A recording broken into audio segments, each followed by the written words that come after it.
here.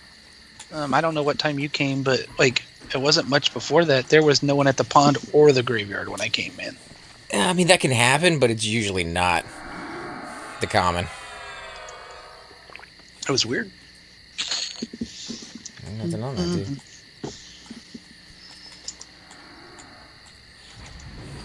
Guild is in group post going to get. Oh, nice. What's that? Like what they said, the guild was doing some group buffs. She's going to go get C2 and POTG.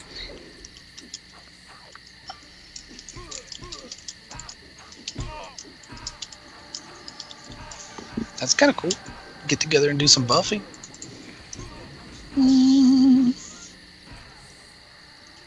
I can imagine POTG and C2 at the same time is good quadding stuff. You know what I mean? Good to go quadding when you have it That'd at be the same amazing. time. It'd be amazing until it ran out. Yeah. Then you'd feel like you're like walking in slow motion. Somebody's given this this pet some stuff. Besides the weapons, they gave her a hat. Did you start your stream? Yeah, I just started it now. All right. Well, I mean, I'm not going to leave the game just yet, but I'm going to go ahead and host you. Keep your stream going, man. Nah, man. I'm going to go ahead. Well, because I'm leaving anyway soon. But the people that did watch my stream, thanks for watching. I'm going to host because that way you can check out AC on his stream, of course. And thank you guys for tuning into mine. I do appreciate it. I'm going to switch it over to host his, though, guys. All right? Thanks again. Dun, dun, dun. Ooh, Nano's now hosting me up to 7 viewers, dude. Wow, Shablango. Shablango? I like Shablango, actually. That was my Christmas version of Shablango. Shablango. One of us, bells. cool Shablango bells. Are you on the gargoyle? Because I'm not sure where I am. The jeering gargoyle. Oh, the jeering one. I was on the other one. I think the other one was a pet or something. You know, to be honest, to make a Christmas theme for video games, instead of coming up with brand new zones or like trick-or-treating content, all they really do need to kind of throw in there is another graphic on top of mobs that already exist. So for like this guy, they could throw some like wreaths around him because he's a gargoyle, you know, he's like a stone dude or something. So throw like a wreath around his neck, or throw like some, what do they call that? That tinfoil that you shred up and throw on your tree? The tassels? Confetti? Tinsel? Yeah, the tinsel, right? Throw some tinsel on them or something. Have you seen live lately, dude? No. Have you seen it?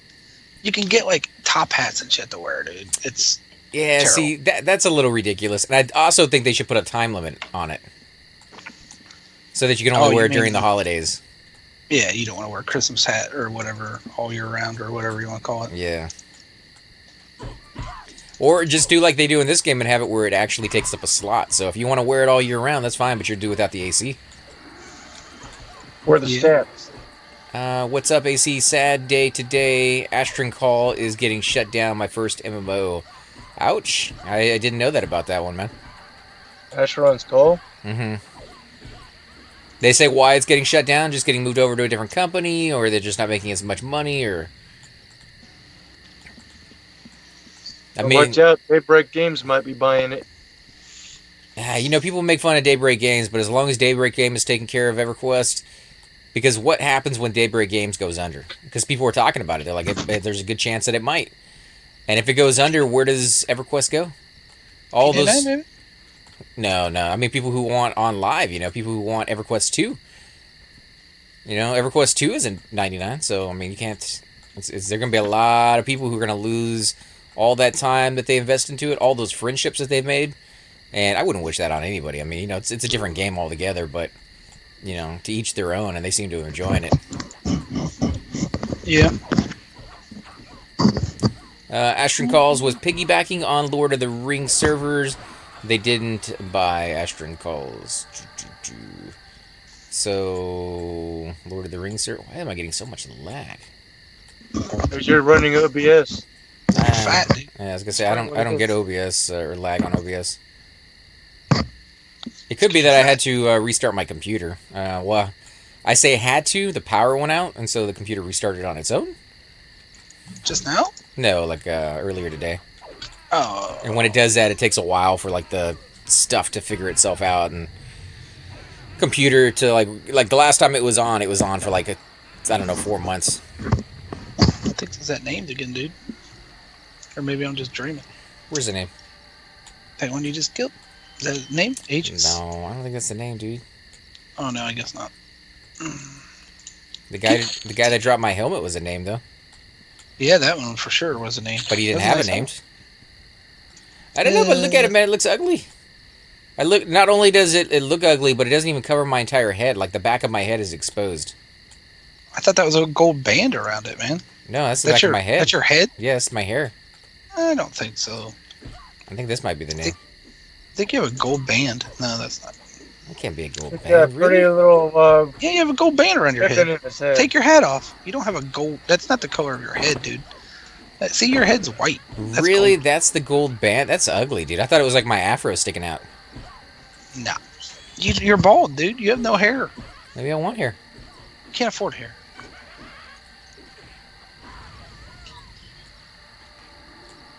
I believe I can't afford hair. It's so wrong. Bald. Because you're bald, fat. That's why I keep rubbing my junk with the dwarves.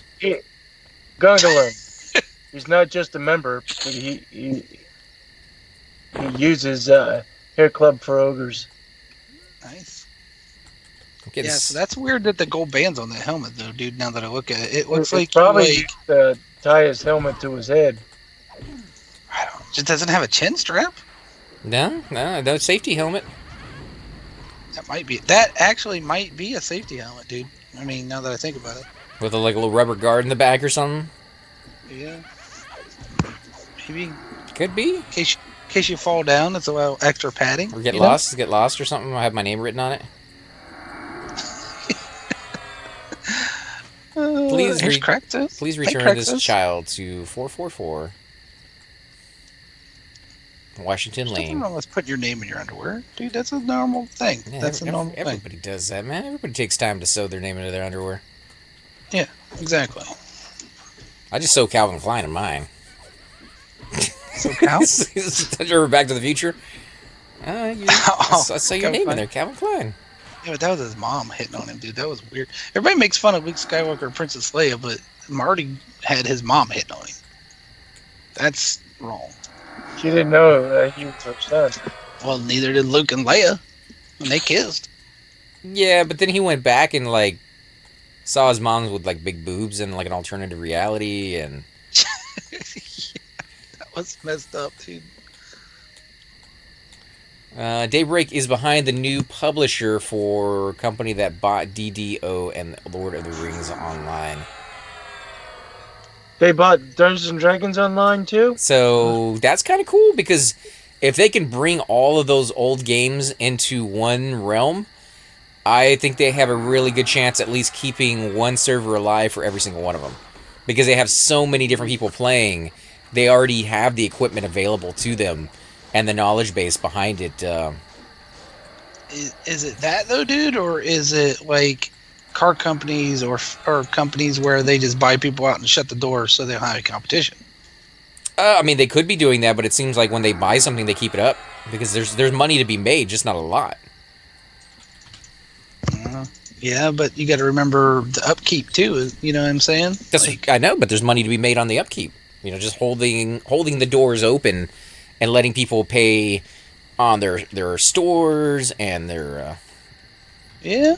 I mean, look at I this don't know. server. This server is making absolutely no money from stores or from subscriptions, and it's still able to hold the doors open, and it's able to provide new updates and content for people who donate their time willingly. So, like, it's possible to do it. I think companies have been lying to people or misleading people for a very long time. Look at the football. Like, the football, I think, is the biggest kind of the owners were like, we're already paying these guys millions of dollars, and the players all demanded that they open up the books and show them how much money they're actually spending, because they have been, claiming this for a long time, that they're barely breaking even, and a lot of the time they're losing money. And I think eventually they had to open up their books. And what was the percentage? If any of you guys out there know, I think it was like 10% of the profits that they make a year goes towards paying off the salaries of the players, even with millions of dollars being spent on them. That's how much money they're making. And so they were like lying out their butthole, you know. It's only once you take a look out those profits that you actually get to see that. So I think it's the same thing with this. I mean, this project right here, Project 1999, has proven it can work. But I realize people want to get rich from it too. You know, like they want a good living, they want to buy the mansion, they want all that stuff. So I can't begrudge them that. I'm just saying, like, when the game starts going down and fewer people leave or playing, I mean, there's still a space there to make money off of it. But I think they have the right mindset in Daybreak where to do that, to actually make a profit off of it, you're going to need to have lots of product. And by buying all those different games, you give yourself the product. You give yourself the ability to make that money. Because I don't know anything about servers, to be honest. I'm really hoping to actually build one myself one day so that I can have my videos on there. And then, of course, I'll have to learn a little bit about the maintenance and things behind it. But I have to believe that they can probably have one server run multiple different games. And if they didn't have those games on there, a part of their server would probably be going to waste, not being used or not being utilized.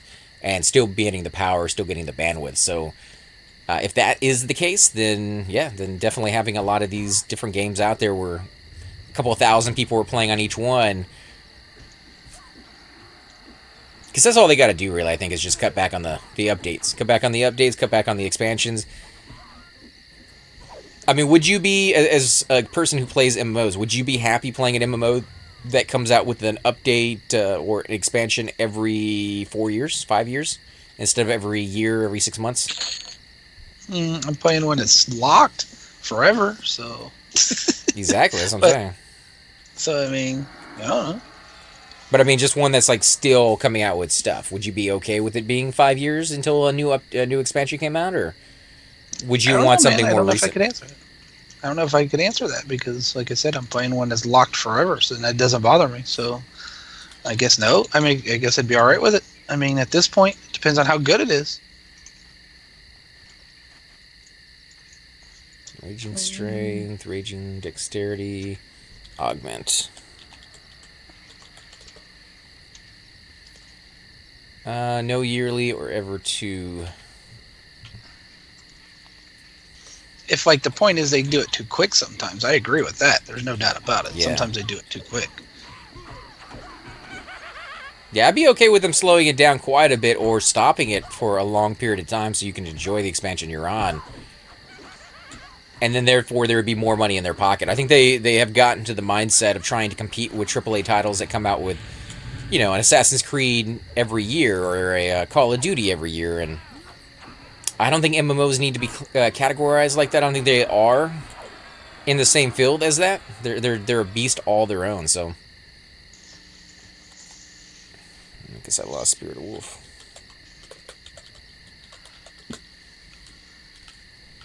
I don't think we have a slow person. I don't think. Ashton Calls, for the longest time, had monthly updates, new content, and items every month. And that might be why they're, you know, kind of going the way of the dodo, is they're spending way too much money. Oh, that Channer's leaving. Ours? Or the other one? Yeah. Yeah, she's leaving.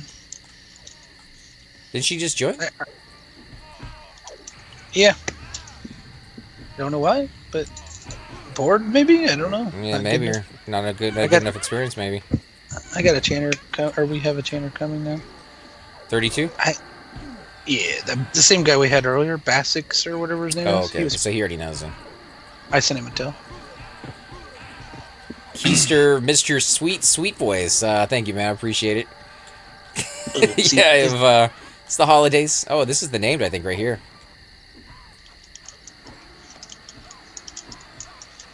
He might be going to graveyard. Oh, invite for C2? Who? Artitan? Anna? You got a space available. Yeah, but who'd you say was here to invite? Sorry. Artin? Art, right behind you. Behind you. He's over there in the Epic. Dude. You see him right here? Stand right here with the Epic. I didn't think about inviting an Epic enchanter. Well, that's why he said for C2, you know? Yeah. Oh, I didn't hear you guys say that. Okay, so the other guy's going to CY. I invited him. Oh, he found a better group. Yeah. Well, we said to come here, and the other group said to go there at the same time. He chose CY. Get the 29 Rogue then. Don't really need an enchanter. It's nice to get one, but See how I was pulling with 30% health? Yep, I he think ran it is. out of my range. Okay. Monks, dude, they fainted. They fainted as soon as they get back, so he's good. I guess. Hey, did you get any shopping done today, man? I didn't do any shopping. Nah, just kind of relaxed. My son had a sleepover thing, and then this morning made a big humongous breakfast, and so then we all slept in. Well, we slept in and we had a big humongous breakfast, then we went and saw Rogue One. Nice. Did you take all his friends and everything, or just him? Just us two. Matinee or full price? It was matinee. And it was 3D too. Oh, you ruined it there. Oh, dude, it was like $16 for 3D for two of us. It's usually like 12 to $14 for each person. Was it worth it? Yeah. Well, it would have cost, if we would have went like at night, it would have been $12 a person just for a regular movie, not even. No, I just 3D. meant like 3D. Did you get enough out of 3D to make it worthwhile for somebody who has to pay an extra $7? I mean, if I would have been paying full price, it would have been like, there should have been more 3D here, but it was not bad. So it was not bad for 3D. Not a lot of 3D. It wasn't bad for 3D. It's not one of the best 3D. For 3D, it wasn't one of the better 3D movies I've seen. You know what I mean? Like, just for the 3D stuff. That's the problem I have when I have to decide whether to pay for the 3D or not. It's just like, a lot of time it's just like minimal. Like they throw it in there just enough to be like, well, maybe it was worth it. But like, if you're gonna go 3D, man, you need to go full bore into it, dude. You need to make the whole freaking thing like just amazing. But that's really expensive for them to do. So I understand I'm asking for the moon, but I mean, you're asking for a lot more money on those. We rarely do 3D, but we do it when it's something we really, really want to watch. Yeah. The one I'm no doubt doing 3D for is when they do Avatar 2. There's no doubt I'm doing 3D for that. Have you heard any more word on that one? Because I've been waiting for that one for a while. I love the Avatar movie. I seen the poster or something somewhere, so I know they're making it. But I don't know any plot or anything. So.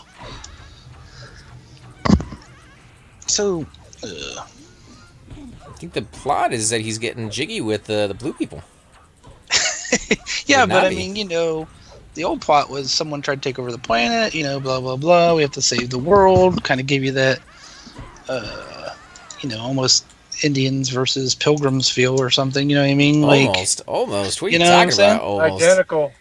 Yeah, you know what I'm saying, man. Jeez, they couldn't have got any closer if they tried, dude. But I mean, is it going to be the same thing? Or are they going to come up with an alien race for them to fight inside the world? Or what do you think? I mean, someone's going to try to take over the world again? Or I think they should keep Earth out of it, because if Earth gets involved, the Indians lose.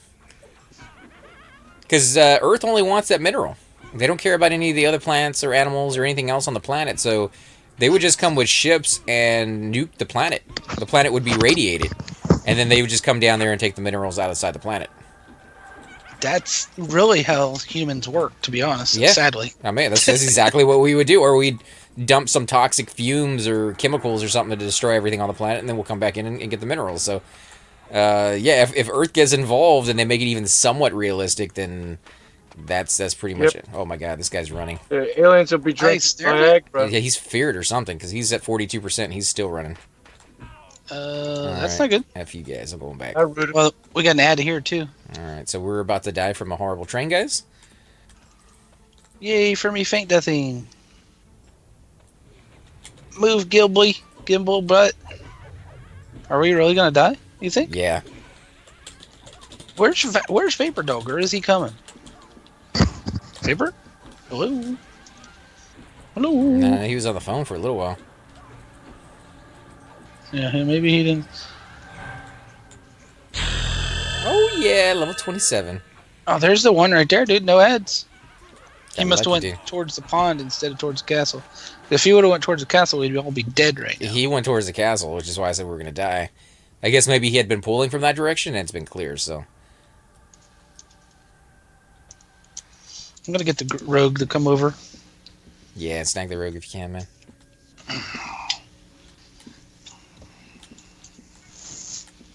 Clicky Rez's zone line for the next couple of minutes. But no, I mean, I liked the movie. I'm glad it had the ending that it had, even if it was kind of unrealistic in pretty much every way. But, you know, the guy on the underdog winning that story is always a better story than, you know, realistic ending, which is just they all get wiped out, pretty much. Maybe that's what it was going to be about. They all return to fight again or something. But like you said, they would just nuke the hell out of it. Yeah. I mean, or they could send people in to negotiate some kind of treaties. Well, and then never like keep any of the promises. Would destroy the resources. Yeah, maybe chemicals. Then chemicals. Native Americans any good treaties. That's why it was, you know, the parody of, you know, the fact that it didn't work with them either. Trade some beads. Trade some beads for your land. Oh, and drink, man. Okay, so we do not have an chanter. Okay. Okay, the rogue is here. Malkari. Oh, Malk. What the hell? Oh, never mind. Malkari. There's a 22 Necro looking for group if you want to head out. We could always try getting him in there. I don't know if he'd probably get experience too, right? 22? Yeah, I'm 23. I was kind of hoping Vape was coming, but you might have got a phone call. Had to head out. I'll make you leader. Maybe he got disconnected. Maybe. Well, yeah. Is he in the Skype call? Yeah, he's still in the Skype call. Yeah, there might be something going on. Hopefully everything's all right, though. Just told him he won the lottery, dude. Forgot that he was even playing EQ. I'll buy that server later.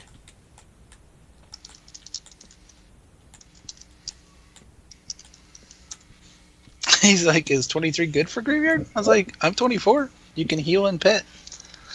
Some stuff's sticking for me now, but not everything. I mean, it's a Necro.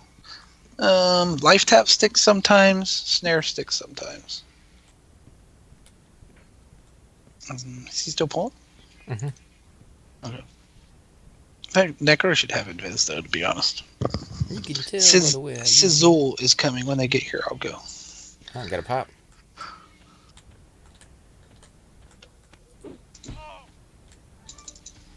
Oh, am I leader? Yeah.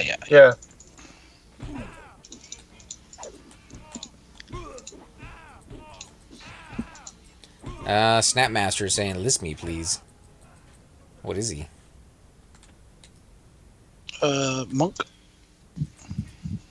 He's yellow. That'd be a good addition, too. If only he had done an OC like 10 seconds earlier. Yep. You'd already be in the group, dude. I logged on to Dravis to PL y'all, but you seem like you didn't notice. No, we saw you here. In fact, Nano was saying that he was trying to ride you. He's like, you think I could ride this, Dravis? And I was like, nah, I don't think that. I think you're going to fall off, dude. He's not big enough. He got behind you? I was on your back for a minute. I thought you went AFK or something, man. Because you didn't say anything in the stream when I said it. He got behind you. He was kind of pushing a little bit. You didn't feel it? You don't got a lot there, okay. do you, man? All right, that dude's here, man. So I'm going to take off. I'm going to go to bed. What's the name of the dude? Right there. Oh, Sizzle? I got him. Sizzuli or whatever. Goodbye, Mr. Bones. Oh, we loved you. He was such a good little bit of Bones. And then I'll be on tomorrow at some point, man. But I can't stay up too late. I got to get up at 4 in the freaking morning. Oh yeah, I'm not gonna be on tomorrow. I'm heading out tomorrow. Go see some of Christmas my family members. Spend a few days here. Mall? Oh yeah, we got Katie Mills. Katie Mills, Willowbrook, the Galleria, West Oaks. I mean, geez, you got them all. Throw a rock, you hit one. Dude, my brother lives in Minnesota, and he's like a half hour from Mall of America. So when we go there, we go to Mall of America. They said when they built the Katie Mills one that it was supposed to be the biggest mall in the United States. I don't know if that's true. Walking through that one and walking through the Galleria has a hotel on the top, 14 floors or something. And that one is just massive. Like that, you just walk around in that forever. Does it have an amusement park in it, like the Mall of America does? It has a skating ring, and it has like a track and giant freaking tree that goes up like 100 feet in the air. It's like, and it goes. This has a Mall America has a roller coaster, dude, and in the basement it has an aquarium, like not just a aquarium, like a whole like Sea World thing underneath it, like sharks and stuff and all that kind of stuff under there. Sounds Like, better. I mean, this one doesn't have an pretty cool. aquarium. It doesn't have a basement. Oh, really? Yeah, no basements in Texas, dude. Water table. Hey, look at the difference of these two skeleton pets. One could fit inside the other skeleton. Probably level. Yeah, 22 and 28 is probably 2 pets higher. Man, what a busy day for Mistmoore, dude. I'm impressed. I haven't been in Mistmoore for a long time, though, to be honest. It's nice, but I mean, like I said, I spent I think about 8 hours looking for a group over here over the course of a week. You know, like an hour here, 2 hours there, and I couldn't get into a group to save my life, so it can be rough. Yeah. All right, well, I'm going to bed, guys. You guys have fun. If Vape comes back, tell him I said goodnight. I was kind of trying to hold him his spot. Yeah. Hope he's not upset. Now we'll get him later. And if you're watching Racemore, I'm sorry if you feel slighted or anything, man. I kind of tried to say hey or whatever. Sorry, buddy. But we'll talk to you. We'll talk to you guys all later. Have a good night. All right, later, man. Have a good rest. Yep. Talk to you See ya. Monday. Bye. Oh, it's like a gnat trying to hump an elephant. Yeah. I can't watch the stream and play at the same time. Too much lag. Not at all. Yeah, I mean, you know, I tried doing that the other day. A friend of mine, Mavis, was doing his stream, and he was like, "Hey, come check out my stream." And I'm like, "Yeah, sure." So I was playing the game and watching, but man, the lag was something real. And I can stream the game and play, but I couldn't watch the game and play. So I don't know what was going on there, but it's pretty rough. He's still gonna get hit in just a second.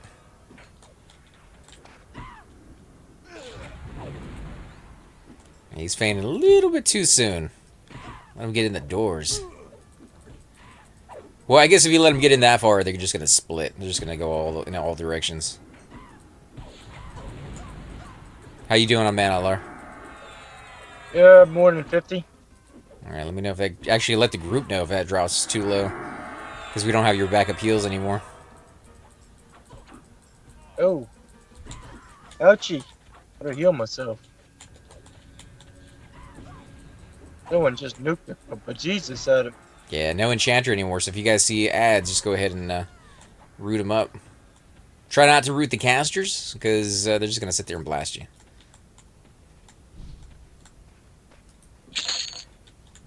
Let's see. We got to get you in call then sometimes. Yeah, you guys are always welcome to join us in call, guys. Oh, I'm getting so much lag still. I think this would dial down already. So what are you doing for the holidays, man? You got your Christmas tree up. You got stockings on the chimney hung with care. I don't know about hung with care, but You we got got a couple stockings outside on the screen door. screen door. Is it where you put like your neighbors come by and put candy and stuff in it? Kind of. Bags of weed. If I was so lucky, I could sell that stuff off. The guy on the radio a couple days ago when I was listening, and he was like, "Yeah, my neighbor gave me a whole bunch of it," and he's like, "It's not illegal, right? Because I didn't buy it." They were just laughing at him. They're like, "Yeah, it's still illegal." Well, depending on where you live.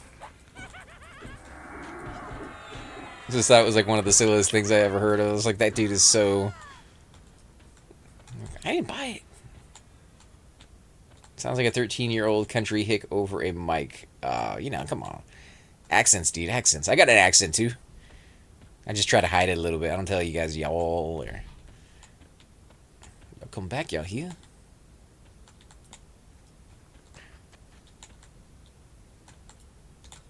No, here he comes. He's gonna blast. He's gonna blast him in the face.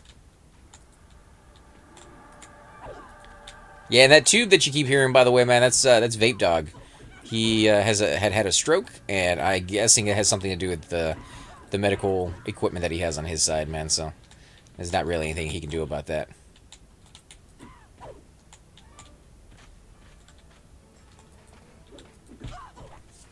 Yeah, but just a nice, relaxing night. I'm gonna be heading out here in the morning to go to a dentist appointment. And then from there, I'm heading over to my brother, spend some time with him before the holidays, with the family and everything else. And it's a good 4 hour trip to get to him up in Dallas. Sometimes 5, depending on traffic. I'm hoping tomorrow the traffic won't be that bad. I'm thinking, Wednesday everybody's gonna be at work and or hanging with the family for holidays or what's going on. I don't know, but I'm thinking the traffic won't be that bad. Hell, I'm in the back of Hills of Tennessee. I am country. Yeah. I heard about him having a stroke. That is horrible, especially for someone so young.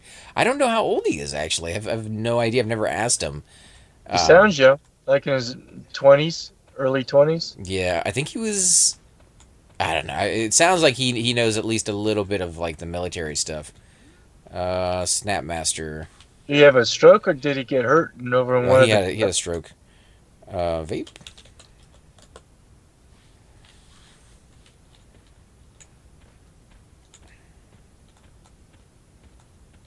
Let's see.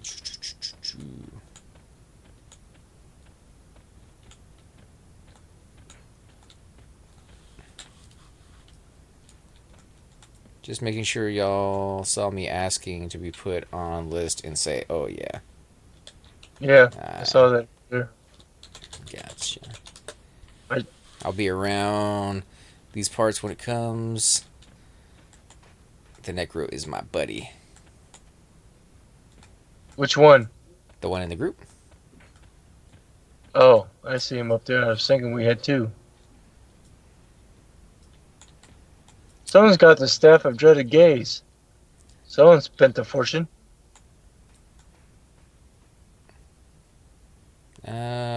Do IMK if you guys want backstairs. I can grab those for y'all. I can't kill them though. Yeah, those guys hit way too hard. Someone's beating on somebody. But who?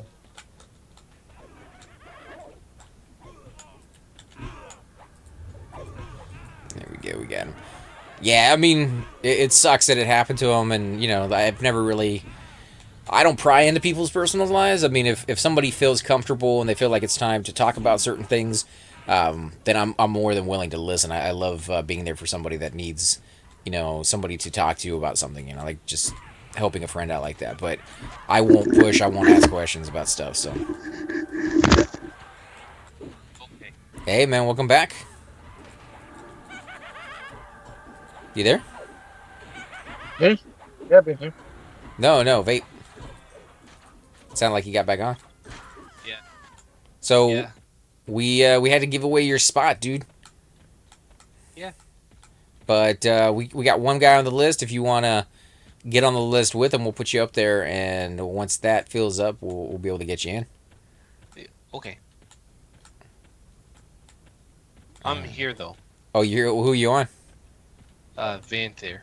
Vanther. Druid. Oh, okay, yeah. Like I said, man, we weren't sure if you were coming or... Oh, crap. What is he doing? Oh, boy. Because occasionally one of those big mobs will come out and pass to the corner of the mausoleum. Might be him. Yeah. Oh, crap. We're probably going to die. I will Should we zone get it? my paladin on. Yeah, we should zone this, guys. Oh, he's a corpse. Never mind. Run it.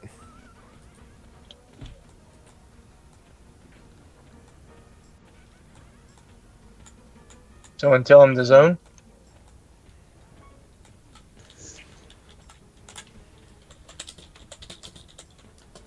Or we can go fight him by the zone line, and then if we have to, we can zone over. Yeah, they're all coming with us.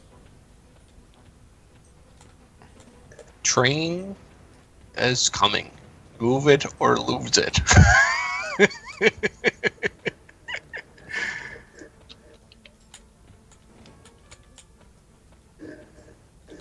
AC hold.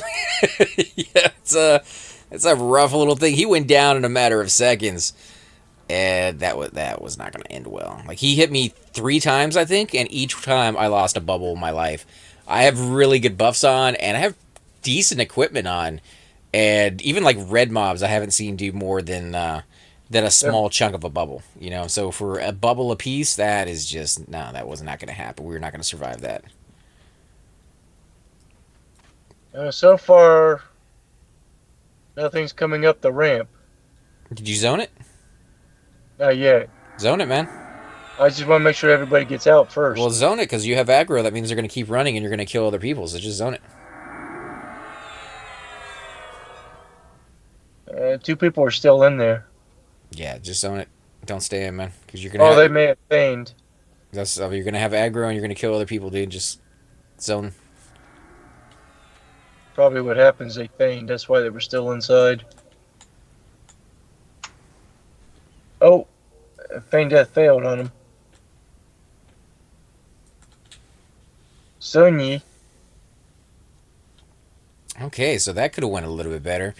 I think he was pulling from the back wall, which when I first got here, everybody told me to avoid like the plague. So, sorry guys. Yeah, so I guess that's a good thing to stay away from that area, especially with only one cleric.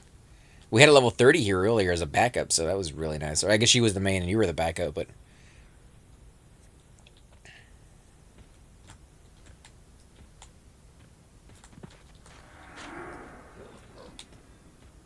Alright, so they got those things dead.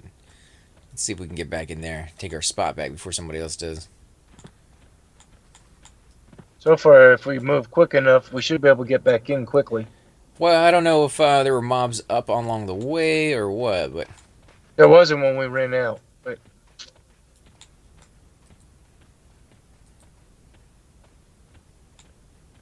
Sexual intercourse is that guy's name.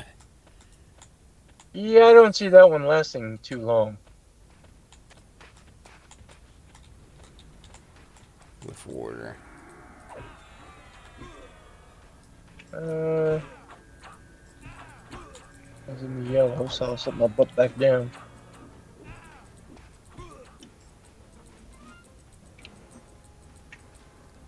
Is it right? Yep, he resisted root. He didn't resist stun, though.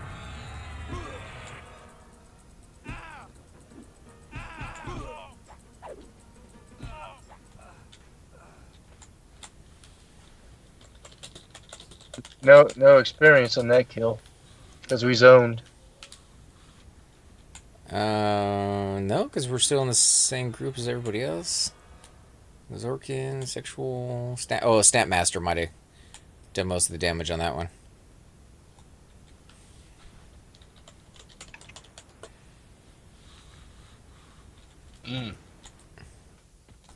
Dark Wushel is light blue. Never grouped on any of my characters. I always soloed. You're missing out, man. You get some good experiences down here when you're grouping. I could definitely use a little bit of speedy speeds. Oh, come back closer. I'll heal you up there. You little got a boo boo on you. I like having boobies.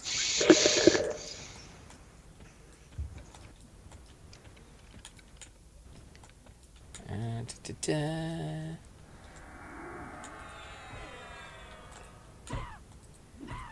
we go. Suck that cleric isn't in zone resing anymore. Yeah. It's a long run back for him, I'm sure. What zone is he in, actually? Ooh, old poot. He was just here, or did he run out with us? Oh, he's in Lesser Fader. No, he's the first one who died.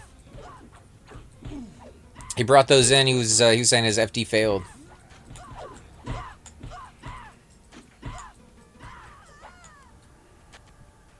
There's some XP. Give me a top off, man. I can't run as fast as the monk could. No spirits. All your buffs that I gave you earlier still up? I have Talisman of Targ. I have Nimble, Dex, and Strength, as well as Gift of Pure Thought for some reason. So yeah, no buffs. Just get me all the way up to like 95 if you can.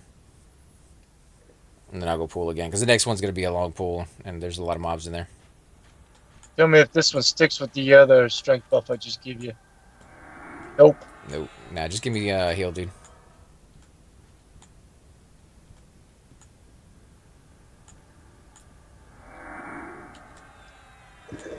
Oh, they got one back here. Yeah, we didn't die. We made it out, man. How Well, do you not have can't say skin we like all nature? didn't die.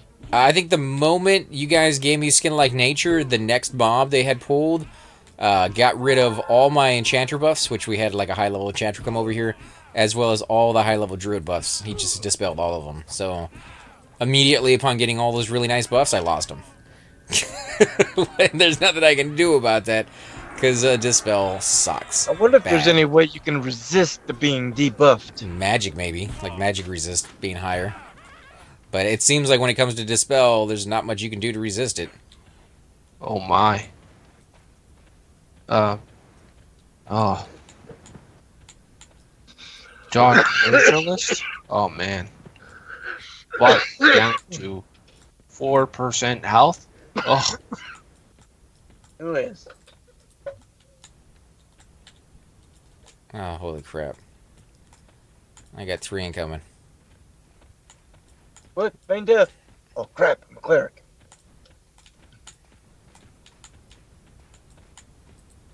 Okay, I'll hide behind this tree. You won't see me. And I'm rooted. Alright, so if you want to root these, or somebody wants to root them, you can... Probably getting the dire of them because I just healed you. Or it's somebody else.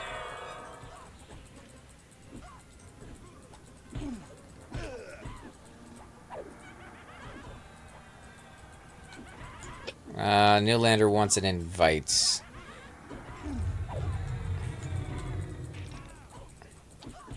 Let's see. We'll toss him an invite here in a second after we get done with these mobs.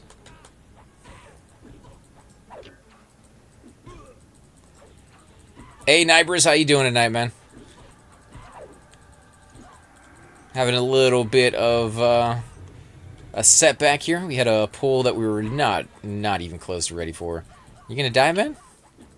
I may, because they're resisting everything. Yep, there I go. Oh, jeez. There's our cleric. Where are you bound? Right outside? I think it's over in East Commons. Unless I bound myself when I came in last time I was here. Oh, East Commons, dude. you want the 0%, right? Even further. Lava storm. Oh my god. Oh no, Guck. Vape can give you a 0% res if you want it. Yeah, I'll take it. Give us a minute before you res him. We don't want him to die again. At least a chance to,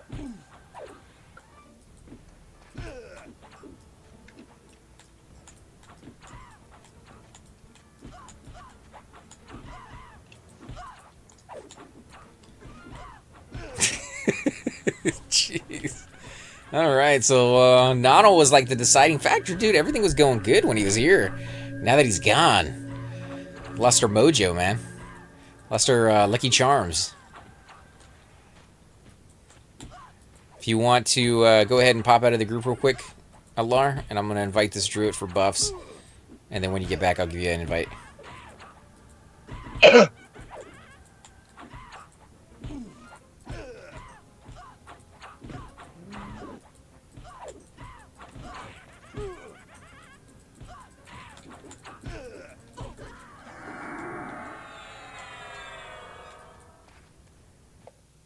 There we go. Is there another one? Oh, there still is another one.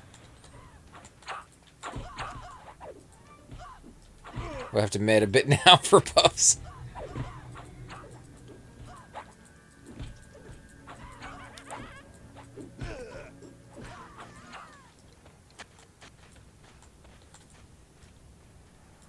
Alright, let's med up a little bit. Yeah, that was it's pretty rough. I heard you might have room. Cleric dropped 4 buffs.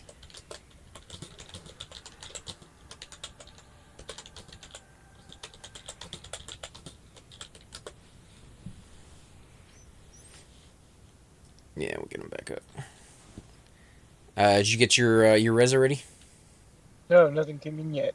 Oh, okay. Yeah. I think he's medding up. Yeah. Yep. Oh Yeah, man. they sure do get mad when you heal the opponents. They're trying to kill them. Yeah, that's why you got to root it first. I mean, sometimes that means letting the tank get pretty low before you toss a heal in, but if that means you don't get beat in the face a couple of times, because, I mean, you take hits, but you can't take them hit as well as you normally want to. And if you lose like 40% of your life because you got hit twice, if you have to heal yourself, that's wasted mana when you could have just rooted ahead of time. So There it is. it's a judgment call. You're going to have to come down and kind of figure out for yourself whether you want to do it that way or not. But Well, see, the thing is, they're resisting 99% of everything I toss on them. right. So trying to root them is almost pointless until I get another couple levels. Well, I mean, that's what I'm saying. It's a judgment call. So if you don't think you can root them, then healing is just something you're going to have to do. And then immediately have your Divine Aura up so you can pop that spell. And when you pop it, they lose aggro on you. And you get another 15 seconds where you're fine. So that might be something you're going to have to get accustomed to using while you're in here. Oh. Alar. Hmm? I held you for 270, and that went all the way up to 100%.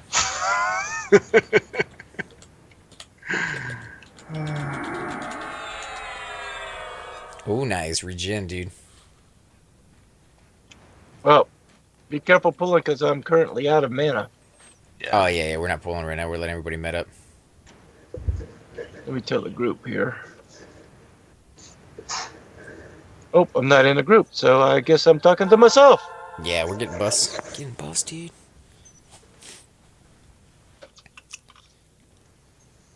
Yeah, I need to get this guy some junks, some stuff to throw on. And I think I've made a decision, guys. I will probably play this dude to the point where he gets pretty high level before I get him any pants. If I ever get this guy pants. I think he's gonna look good wearing a diaper all the way up to like level 50. What? Yeah. There is a certain brown stain right there just sitting square in the middle. So it's not that I'm saying I won't get him anything to wear, because right now he's wearing something. But it doesn't have an illusion. Well, I guess it does. Slight, but it's still shorts. So as long as he's still able to wear shorts, I think I can live with the fact I can get him some gear. But no pants, dude, no pants. He's gonna have to show off those shins and those knees, those sexy, sexy cankles. Oh, yuck. Hey, cankle sores? Oh, man. Cleric are tough, should be able to stun, root, bash, and heal to survive. Capris. I don't know if they're really capris. I would go with the closest I think I can imagine is Marine Corps shorts, because they ride up in places that you just don't really want shorts to ride up. I mean, look at that, guys. Look at that. That is not good. It's like wedgies from the beyond. Ugh, ugh. And the front is even worse. Like, they ain't no room there. There's no room right there. In fact, actually, it looks like he has like a steel plate down underneath him. Plenty of ogre chafing. Why do you think you always see ogres and trolls scratching their ass? It's because they never allowed to go to the bathroom, dude. Don't say that. They should have bathrooms in the zones that occasionally you have to go use. Otherwise, your guy has a mess in his pants, and then you have to like clean that up, and you get like the rash from hell, and then like you lose HP and stamina and maybe agility. I mean, make it more realistic. Just kidding. I would not even want anywhere close to that realism. That's when you're getting into like The Sims, where they had to go to the bathroom, they had to take a shower, and anybody who played like the original Sims knows that you spent like 90% of your time just dealing with their needs. and you didn't even get to play the game really and enjoy, like, let me go send them to work and get the new car that they can drive around and go down to the museum and check out all the cool things they got there. They were just like, for some reason, when they made that game, they figured out that a sim needs to go to the bathroom 14 times a day to be happy. And I don't know any person until they're in like their 60s, 65s that needs to go to the bathroom 14 times a day unless you have some sort of medical condition. You know, like that's not probably a normality of people out there. Normality, guys. There it is. The ogre's diabetic. It could be. Oh man, can you imagine throwing in like random health traits into the game when you created a character? Yeah, because you remember when you was a kid and you had to go pee real fast and all of a sudden that bully just comes over and tries to beat you up while you're trying to hold a pee back? No. I don't have that memory. Yeah. Count your blessings. Pee on them. No. I got so desperate I beat the crap out of him and then jumped over him real quick and went pee at them because they tried to jump me in the laboratory. That's a bad day for you, buddy.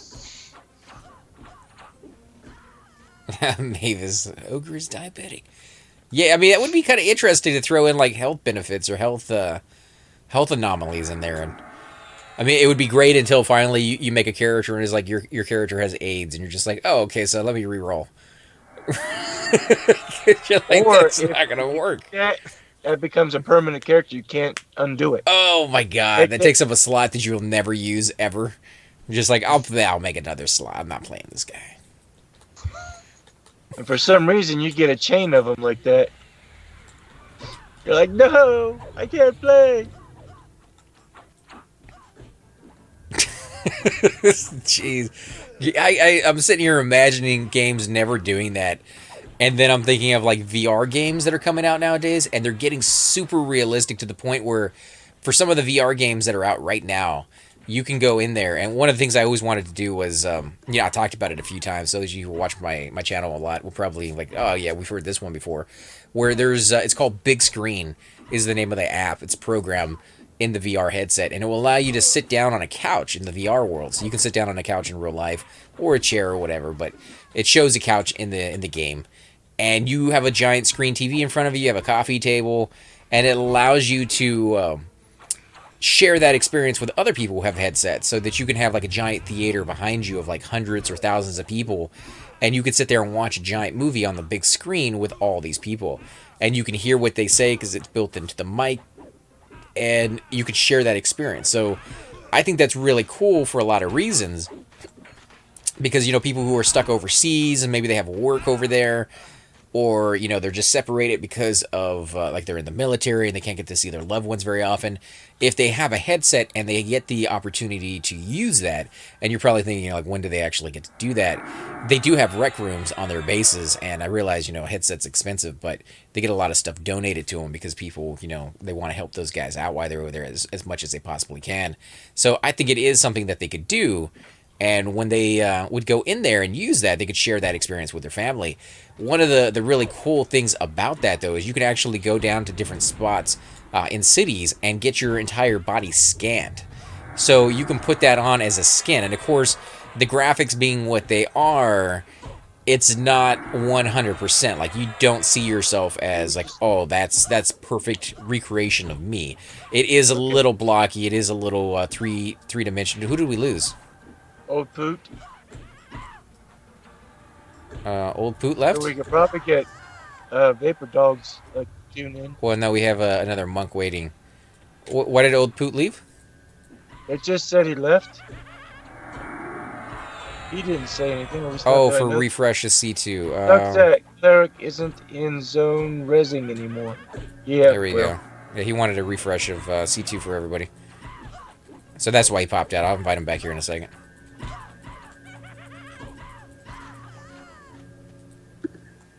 There we go. Especially now that I don't know if I can. Oh, what the hell just hit me? What did hit you? There we go. Thanks for the clarity of thought. But yeah, I mean, as far as the graphics go, I always thought that it was pretty neat. But I could see them starting to, with that realistic ability to import your appearance of what you are right now, adding into games also medical disabilities and shortcomings. Like, if you need glasses, maybe importing that ability into the game, be like, okay, so he needs glasses in the game as well as in real life, and so it just kind of goes hand in hand. I think it's very far down the road of them ever doing that, but man, now that we're talking about it, I can see it. Or putting into the game real life skills that you possess, even though the game may not have them. Well, I think that's going to be just innate, because if you watch not movies, but TV shows like Sword Art Online, that one actually takes the knowledge base. Obviously, your body's laying on the ground and it's using your brain to do it, but it's taking your knowledge base of how to do these moves in real life into the game itself. And I think VR for a long time is not going to be the mind being imported into the game. I mean, I guess they could. I've seen shows where they're hooking the brain directly up to a computer. I will never go that route. I've seen too many movies that show that being a very bad thing, and anybody who's ever used a computer knows that they are volatile, unstable, they go wrong all the time, and they're untrustworthy. People can hack into them and do all sorts of nasty things. So, what was that? As frying your synapses with a little electricity. Oh, no, I wasn't talking about that. I'm just saying, like, they're just not trustworthy. They can be hacked. And so I would never go that route. But, until they do, if they ever do decide to go that route, you're going to be using your physical knowledge. So moving in a room is where they have it right now. And it's an interesting concept to have somebody who's like an expert in karate be able to use karate moves on the enemy because he knows how to do that, or taekwondo, or Krav Maga, or whatever, like whatever you're into, whatever you have knowledge of, you can use that. Same thing with like sewing or baking, because you know how to do that in real life, you're able to do that in the game. And you start getting into more of a, I guess like a learning tool. Like they already have them for the Wii. They're very simplistic and not very accurate, but they came up with all these ones that are supposed to teach you like how to play tennis, and they show you how to like correct your backswing because you're holding the remote the wrong way, and they're like, oh, do this and do that, and it helps things out in the end. Would you consider it cheating? Like, say they could do something like that, what we're talking about, but with like school learning. You got a book you got to read, and you got 6 hours left because you put it off, and then you pop on your headset and you learn through osmosis. Well, you're not learning through osmosis. Like, it's not being imported into your brain. Yeah, like say there's a book you got to read. It's in the game or in the particular format, and then word for word that the hard copy of a book would be, it's there, and it puts it into your brain. Instead of taking a week to read it, you read the whole thing in like a matter of minutes. But that would be importing it into your brain, so your brain would be hooked up to it.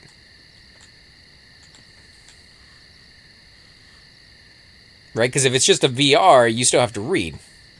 Right, but it would take less time. So your book... Why would it take less time? Your physical book takes you however it takes a person to read, but it would, as you're reading it, you're reading it much faster. We gotta go for. Why would you read it faster in a VR? Like right now, the way VR is, I read it just as fast in real life as I would in VR.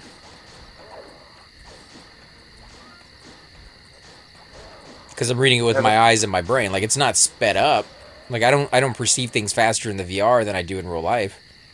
The only way to do that would be to actually hook it up straight to your brain, and your brain can interpret things a lot faster. And if they figured out how to do that to where you wouldn't overload somebody's brain, then then definitely you could read things faster. I don't know if you'd be able to retain things better. You would still have like the same retaining ability that you always have. So if you forget things very easily, you'd forget that, and so on and so forth. But I was just wondering if it'd be ethically good to do that. I don't. To me, I'm looking at it like, well, if you could almost instantly absorb it mentally, I don't see the problem with it. Who's hurting? I don't see there's any ethical part to it. As far as I can tell, I mean, that would just be the way the system works, and you're going to pick up skills anyways. I mean, if you're in there sewing, you're going to figure out how to sew faster if you're sewing faster in the VR than you are or in real better life. stitches, or But again, that's hooking it up to the brain, and I'm not doing that.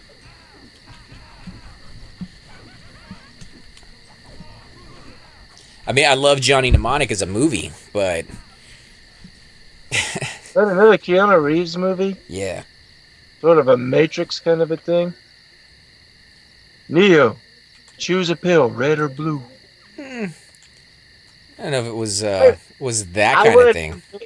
I'd be like, I want to live dangerously. Give me both.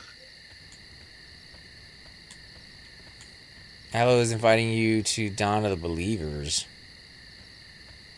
Is that the one with the voodoo, and the world is about to come to an end?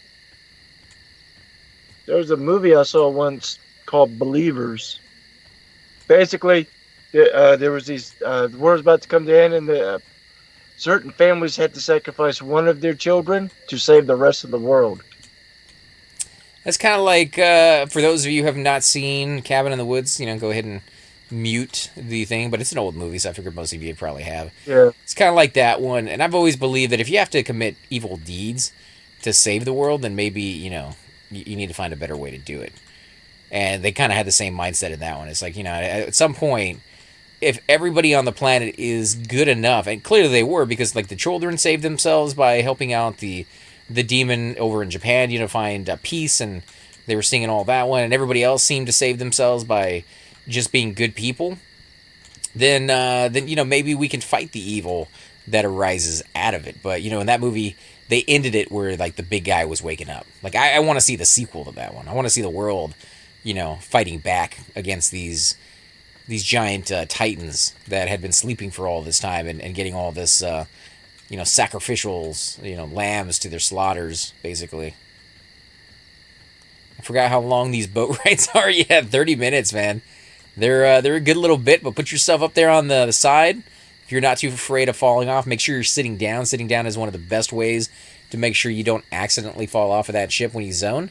And just chill and relax and watch the scenes go by, because they did a fantastic job with giving you just enough islands every once in a while to make it interesting, and enough water to keep it actually feeling like more than just a puddle. Like, obviously you want some variance in there. You don't want to just be like, oh, it's just countless waves after wave after wave after wave. That to me would negate a lot of the sightseeing that you get into it. But if you're going to have it where you create a whole nother continent, then yeah, maybe have a lot of waves in there. But they never really added a continent that wasn't too close. Like if you look at the maps that they give you, they're fairly close as far as bodies of land from one another. But I mean, like the old D&D games, they used to take a long time to to travel from one area to the next. I'm thinking of what was the name of it? Return to Krondor. There was a first one for that one. I think it was just called Krondor, and you had to travel the roads to go from one city to the next. And it would, when I went back to play that one not too long ago, it took me like an hour and a half to travel from one city to the next city, and there was really absolutely nothing along the path of that travel. Just forest, and maybe if you were lucky, an occasional enemy to kind of break up the monotony of just running. So, like when you think of EverQuest, yeah, the travel can be pretty rough, but it's now nowhere near as bad as it used to be. And man, if you were going to go back to those old days, which I think they're going to do in VR, I really, really, really think they're going to do in VR, because scenery in that game is by far one of the most interesting aspects of it. I play this one game on there. What's the name of it? Uh-oh. It's like the putt mini golf one. Uh-oh. This is the enchanter pulling these. Oh. Yeah, these guys are going to be rough. But yeah, there's a putt mini golf one in there. Something like Cloudland, I think Cloudland VR mini golf. And I would have to say there's a good bit, if not like 40 to 50% of the time I'm in that game, I am not even worried about the mini golf. I am just stopping and enjoying the scenery.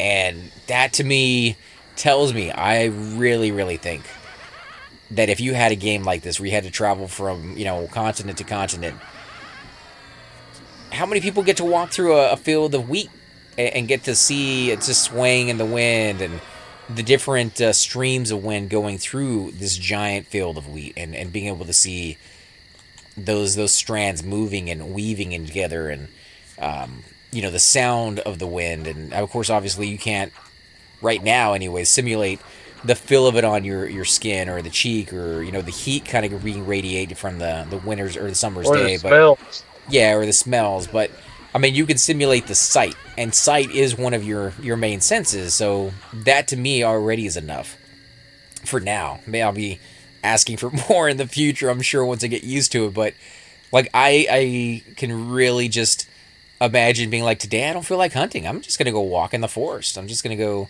see what I can see. And if you run into something really cool, so much the better. But like games like Pokemon, where the tediousness of it, the grind, is going out into the grass to kill, or capture Pokemon again and again and again and again. That wouldn't be that tedious if you had just beautiful scenery to keep you company. And like I think that's where VR is really going to shine, beyond like all the other stuff that they have to offer. And those of you who have not tried the HTC Vive or the Oculus Rift, I would have to say the Oculus Rift, being still pretty good, and it's absolutely fantastic. If you've never played any VR, you're going to be amazed by that one. Is not it's just not as good as the HTC, just because you can move with the Vive, whereas the Oculus Rift is made for sitting down. So there's some games out there where you're like in the cockpit, you're inside of a flying ship, a rowboat, something that requires you to sit down anyways, where the Oculus Rift just like, oh, that makes sense, it fits, it works. You can do that with the HTC Vive too, because you can just sit down in a chair with that one. But when you want to play games that require you to stand up or shoot or things of that sort, you can't play those with the Oculus. The only other thing I could say for the deciding factor, and it may be kind of a big deciding factor for you, is if you're an adult and you want to play adult-themed videos or games, the Oculus Rift has kind of taken over that side of it. So all those adult videos, if you want to watch those in three-dimensional, is Oculus Rift and not HTC Vive. Now, maybe HTC Vive will join in the bandwagon on that one. They haven't seemed to care one way or the other about providing any content or support for that. But knowing that is a huge industry in its own right, it's kind of weird to see a game company kind of ignore it or not even support it. So that is why I'm not sure what the future holds for either one. You look at mediums that have supported that kind of industry in the past, as far as like VCR tapes, and like that industry blows up because of the other industry. So we'll have to wait and see on that one. But yeah, right now the video games for the Vive are just amazing. I have one where I walk through a dungeon. I play tennis on one. There's another one where you can go through Grand Canyon National Park, and you can actually get into the whitewater rafting, and you can get nice and slow rapids, and it's all a recreation of the actual Grand Canyon. So if you've never been to the Grand Canyon, or you think maybe one day I will never actually get to go to the Grand Canyon, maybe I'm sick, maybe I'm injured, or I just don't have the money to get there, you can actually use a simulation of what it looks like. And there is another one that lets you go through, what's the name of the museum? It's over in France, in Paris, and it's one of the biggest museums they have. Is it the Louvre?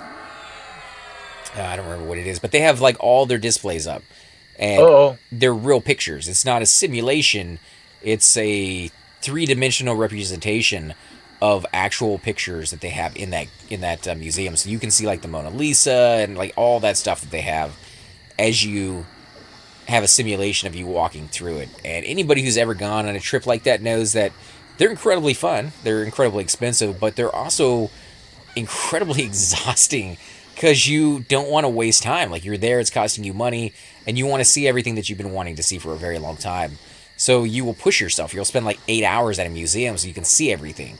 Then you go home, go out to eat, and you go back to the hotel and just pass out until the next day and do it all over again. This, you don't have to do that. You can come home after a hard day's work, pop your VR headset on, spend half an hour walking around the museum, and take it off when you feel like it, because you can just come back to it tomorrow. You know, and you can spend a week, 2 weeks going through that museum and seeing it from top to bottom, enjoying every aspect of it without being rushed and worrying about, oh, my luggage was lost and, you know, it's hot outside, blah, blah, blah. Like, you really get to bring it home. And that's where, like, home movies kind of take off. Everybody has their home movie theaters now. Surround sound, big screen TV. I don't have to pay the high prices to watch it in the movie theater. And if I want popcorn, I can make as much of it as I want. I don't have to worry about somebody behind me or sticky floors and, you know, like all this stuff that we've all had to deal with at some point. And depending on how good the movie theaters are where you live, that might be more of a concern than others. But yeah, I'm looking forward to it. I'm really looking forward to where the future lies in that system. And yeah, it's fairly expensive though. It's $1,000. It's $920 or something for the HTC Vive, and then the Oculus Rift is about, I think, about $600. So And don't you have to have a certain amount of room for it to work properly? oh yeah, I mean, the bigger the room you have, the better it's going to work for you. I mean, of course, if you're sitting down, if you're playing games like that, then you just need a chair and maybe like a foot or two on each side of you, so you don't bump into a shelf or something when you extend your arms. But it comes down to the type of game you're going to be playing. And if you like first-person shooters, nearly every first-person shooter game I have seen or played is HTC Vive. It's you want to be moving around. You're going to want to walk. And even if you have a very small room, like a 4x5 or a 5x5, you can do it in those games because they give you the option. I think this is where they're testing out the waters to see what techniques work better than others.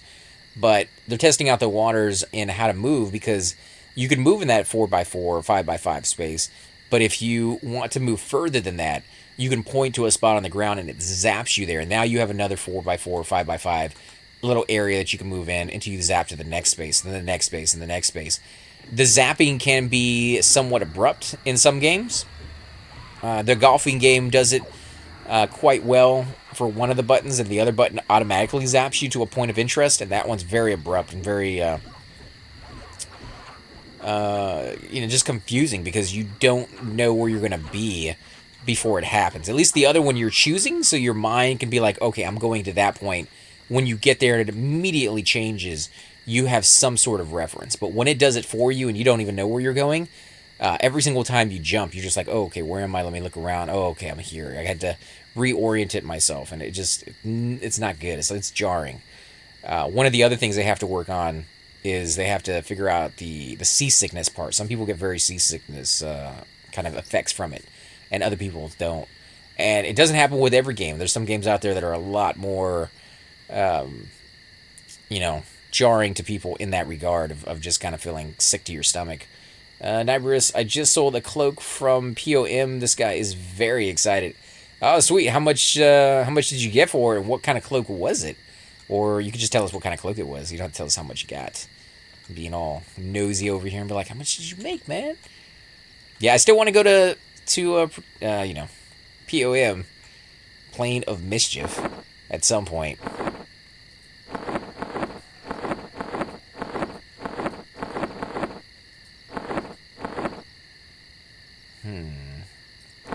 I am 278 pounds out of 191.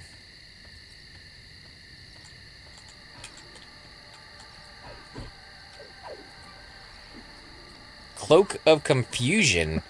14 AC, 10 strength, 15 stamina, 15 charisma, and 45 hit points. Plus 5 to fire, disease, cold, and poison, and plus 10 to magic resist. Holy crap, that is amazing. 278k? I imagine it's 278k. He just said 278. Oh, man, that's pretty nice. I'd rather take the 278. It's no trade, though. No, I mean, listen to the stats, though. 10 strength, 15 stamina, 15 charisma, and 45 hit points. I was taking a pounding. Oh, he's out of range. That's why I'm not healing him. No, he's here. He's over here by me. Oh, poop. Yeah, he's over here by me. He was out of my range. I was sitting there, tap, tap, tap. I was like, why ain't I hitting him? Okay, I'm too far away. No, you said you have 278. Oh, yeah, it's stones. That's right. The cape was like 70k. That is a nice for a paladin. I think that would be amazing because the charisma, the stamina, and the strength, like that would just be the perfect item for him.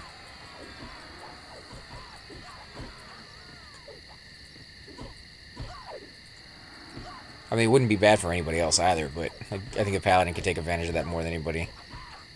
Oh man, that's crazy.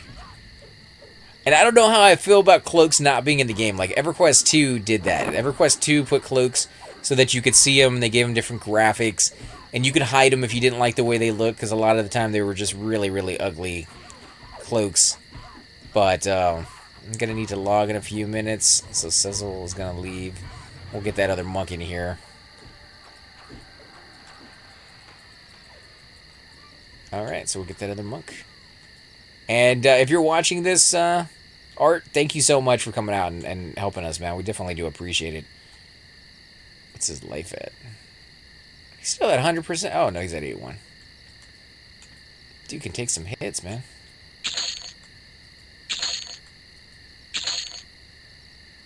Fine, still.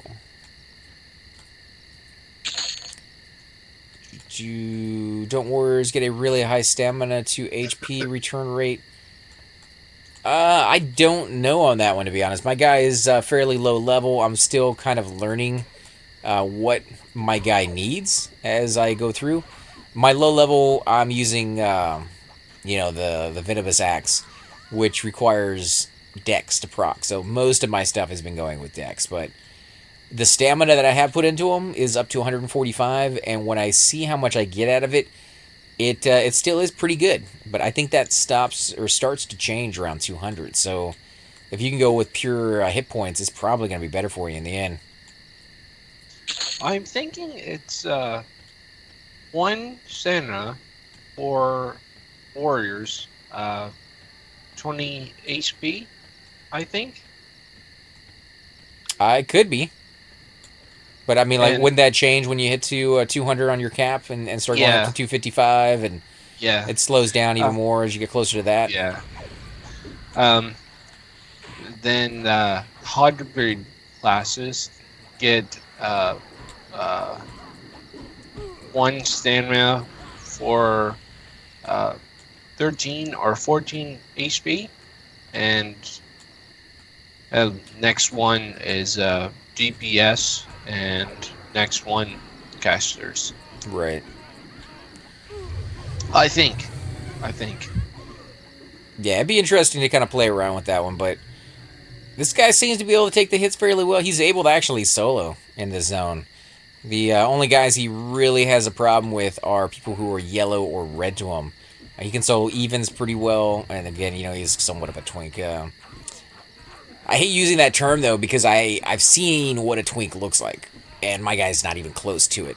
There's definitely different there's different layers to, or different tiers to what a twink is.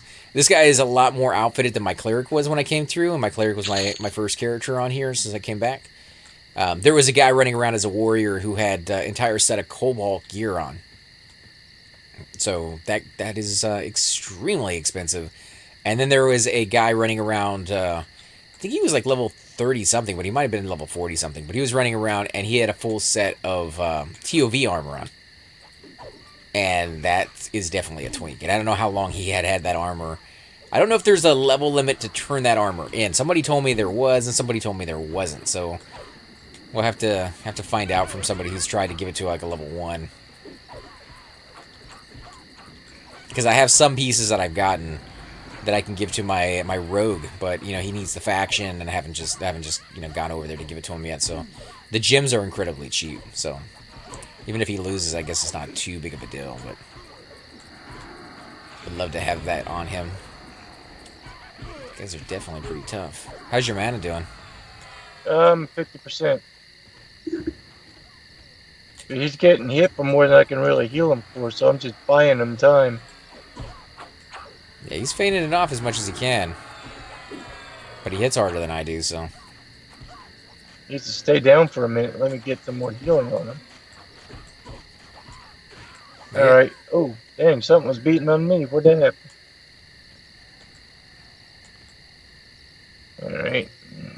finish Gunga Lunga off. Gunga Lungan.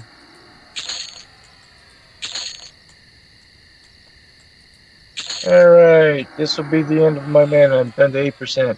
Well, let them know.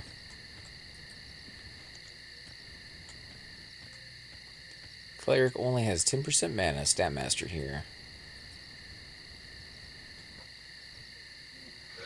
Sexual? Sexual chocolate.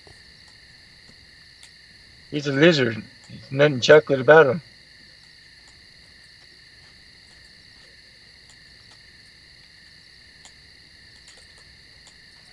There we go. Oh. Oh, geez. What's up? You gonna die?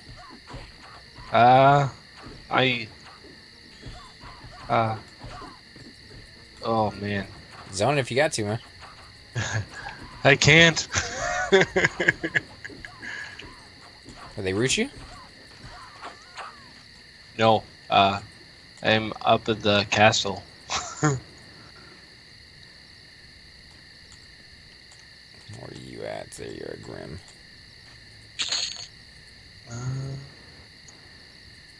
Ooh.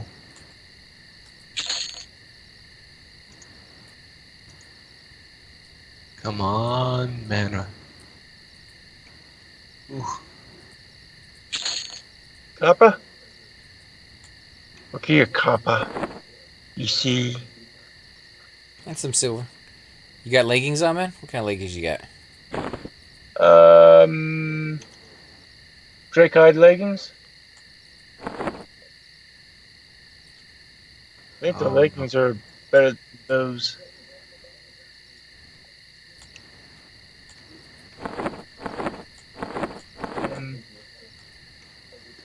Oops, wrong spot. Yeah, but I mean, as far as like the VR stuff goes, have you guys given any thought to it? You guys want to give it a try it out one day if it wasn't so expensive, or are you just not really interested?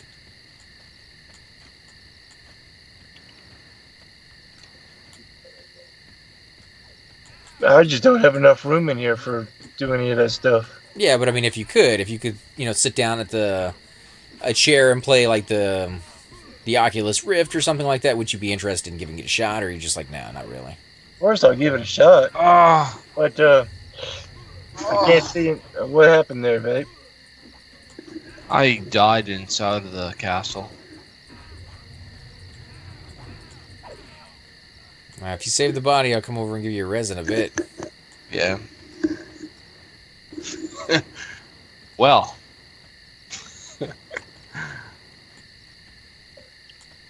It's a tough zone. Waiting for them to be out of beta one day. Are they in beta? Because the HTC Vive doesn't feel like a beta to me. It feels like it's completely and totally done. They've come up with a few updates for it, but the updates seem more of like maintenance. Like just here's a better way of downloading games. Like it's a more streamlined kind of thing. So it's not oh, we made a mistake and this stuff is broken. Here's a way to fix it. Like everything just seems to be refining what's already there. From what I've heard, though, it's the price. The price is just putting people off too much. $900 for the Vive and $600 for the Oculus, and for both of them, you still need a gaming rig. You still have to have a pretty decent computer to run both of them. So that's being, one of the downsides to it. I have heard that a lot more of the consoles are starting to add their own in there, and of course, you have the phone ones that you can get. You can get the little cardboard glasses if you want to go like the super, inexpensive route, and then you can go to some of the more expensive ones that go up to like $80 with like the plush padding and everything on the inside that you put your phone in there. And I've tried the phone one, and the phone one is really good. Like the graphics on it, I won't say are as good as the Vive, but they're still really good. You're gonna get those are gonna get you in the data price.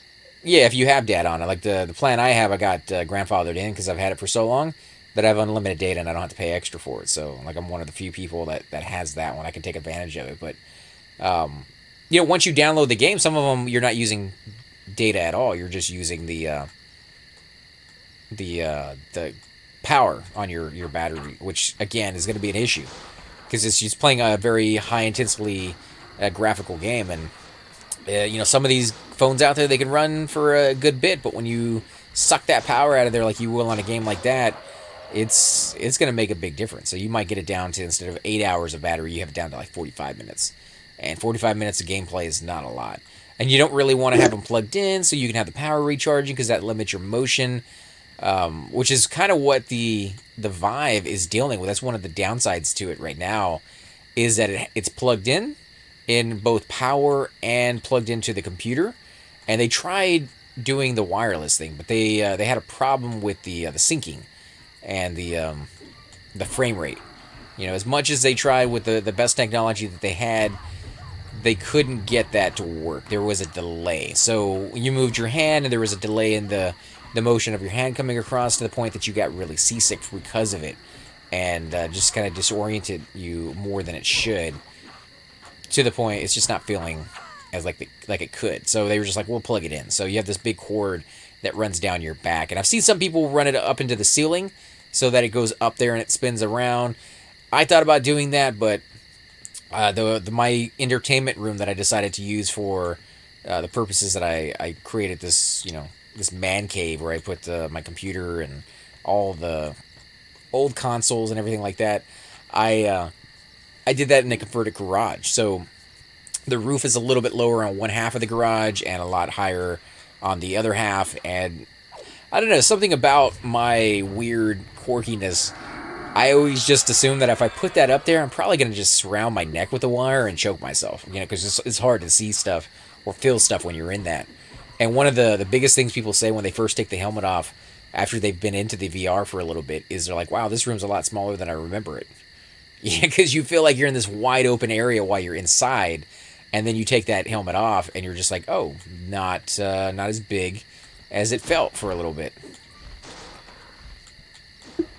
Is that a named again? I don't know if that's a named or not. We pulled her a couple times. She's never dropped anything, so. She's a quest mob.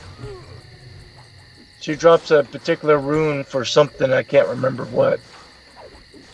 Oh, yeah, the no trade one. She's dropped that a few times. In fact, I think that's all she's ever dropped. Yeah, she might drop a few words. That's about it. So did you watch any movies today, man? Me, no. I I'd watch TV today. Down there, stuck in the tube. Oh, you can watch TV while inside of it. That's cool. Yeah, the TV's outside, and they got some weird, funky speakers so you can hear it behind a metal wall. So, because technically, can't have anything that might cause a spark. Right, yeah, because you're in the compressed pure oxygen chamber. Yep.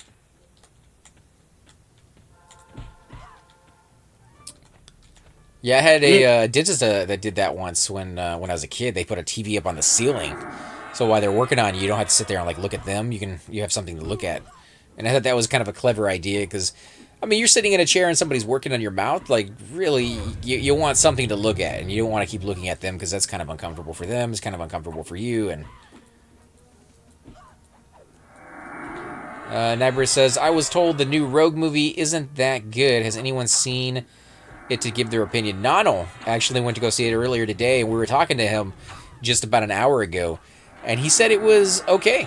Yeah, like he thought it was pretty good, but he didn't sound like it was fantastic. It sounded like it was good enough for him. I've been relatively disappointed with the Star Wars movies. I liked the movies when I was a kid. 4, 5, and 6 were really good.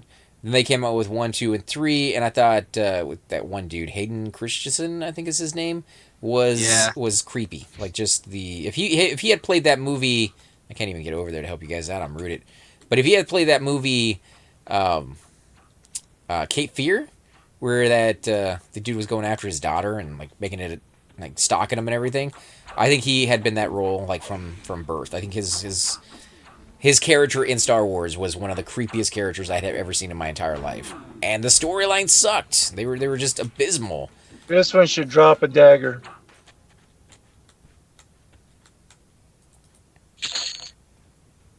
Sacrificial dagger right there, yep. Yep. Good for the newbie giveaway. Or for people who are here that need it. I mean, there's a rogue here. There's a caster. So that's not bad.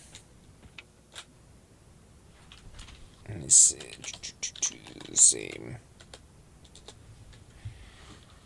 Yeah, I mean, so I've already been burned 3 times with those movies, and some people say they liked them. Doom is one of those guys out there who said he's liked those movies, and he didn't find Jar Jar Binks to be absolutely annoying in every sense of the word, and I wish they were better than they were. Like, I really do. And then the last one that came out from Disney, I can't say I had high hopes for it, but I was really hoping that it would be a good movie. They basically just rehashed what all the other movies had already done. So instead of a giant moon, they did a giant planet. Yeah, that's a good concept. Instead of, going in there with a huge fleet, they went in there with just the Millennium Falcon, and they killed off a few of their guys. Because anytime they kill off a big main character, that to me always, in TV shows anyways, denotes the end or the beginning of the end. Spoiler alert. Well, it's been out for a while. The new one's out already, so if you haven't seen the old one, then you're already far behind. But yeah, it kind of denotes the end of the beginning. Plus, I didn't say who they killed off; just said they killed off a new character. You got some dingage. You what? 24. Oh, congrats, man! Yep. Wonder if I should run off and get my new spells.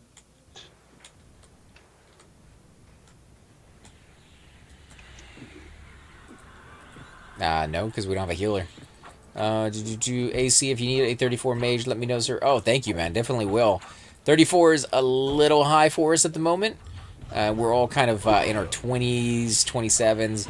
But if we move a little further in, then definitely 34 would be maybe another day or two.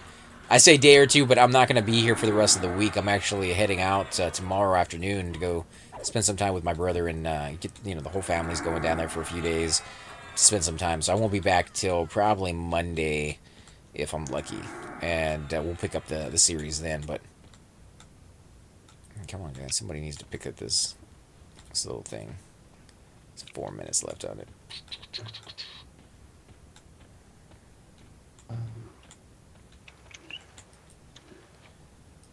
If nobody wants it, I'll loot it. Somebody else can have it later.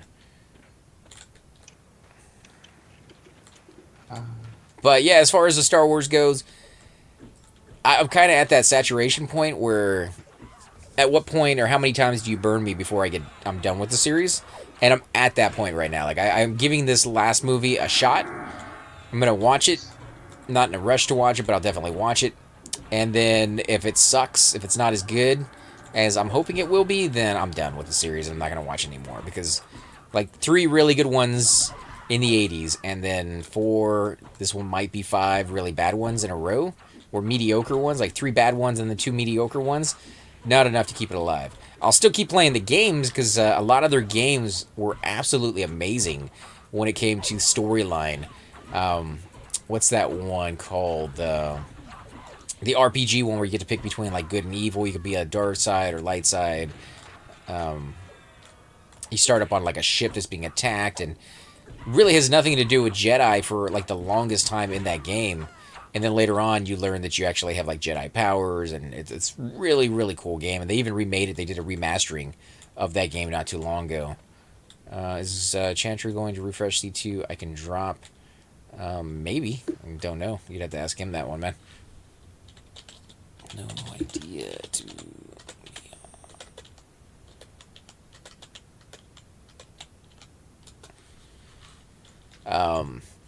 Yeah, but there's other series out there that have kind of done the same thing. Indiana Jones, with the crystal, the last skull or whatever, the one with aliens in it was like that's Garbage. Yeah.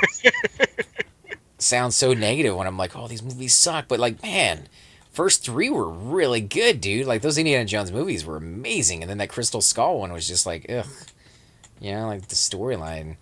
Indiana Jones cartoon style in a fridge to survive a nuclear blast and the radiation, apparently, because it's lead lined, and no radiation on the outside or in the wind or anything like that. So, Well, what about when it got knocked into the air and then he bounced on the ground for a good quarter mile? oh yeah, but it's it's protected on the inside. Don't you know most fridges have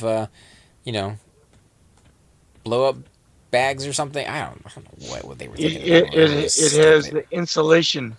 Stupid. Yeah, so stupid. Like all the Indiana Jones were based off of like history and him solving mysteries that people had written into almost like National Treasure kind of thing, you know? But then they were like, let's do aliens because it's just like, ugh. Yeah. So I mean, there have been some movies out there that have ruined the series for me in the past. But then there's been some that have recaptured it, man. Like if you watch Batman, Batman had gotten very much cartoony, and there's nothing wrong with that. You know, they're kind of a cartoony series even back in the day with the black and white.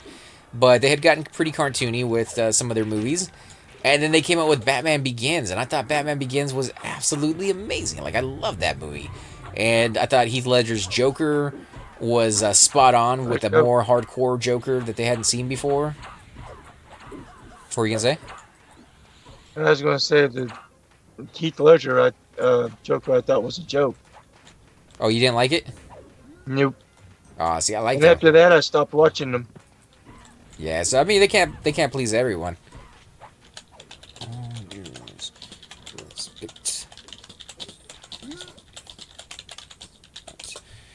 Let me find this dagger for him. But the one that they won? Did they win it? Somebody did, I'm certain. Nobody was randoming on it, so I just picked it up so it wouldn't rot. Okay, cool. Let me see, where is it at? I passed on it, so I wasn't looking at it. Yeah, everybody passed on it. Yeah, it sat there for like 2 minutes.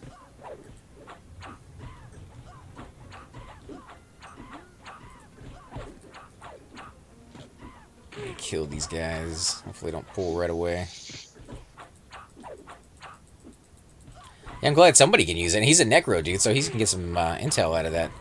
Which is who it should have went to in the first place. Resisted. Fervor resist. Yep. These things are being resisted by everything. Wow. Come on, hit trade. Shield Hit trade. of the Rainbow Hues. What's that? 18 AC, 20 fire, 20 resist, 20 versus everything.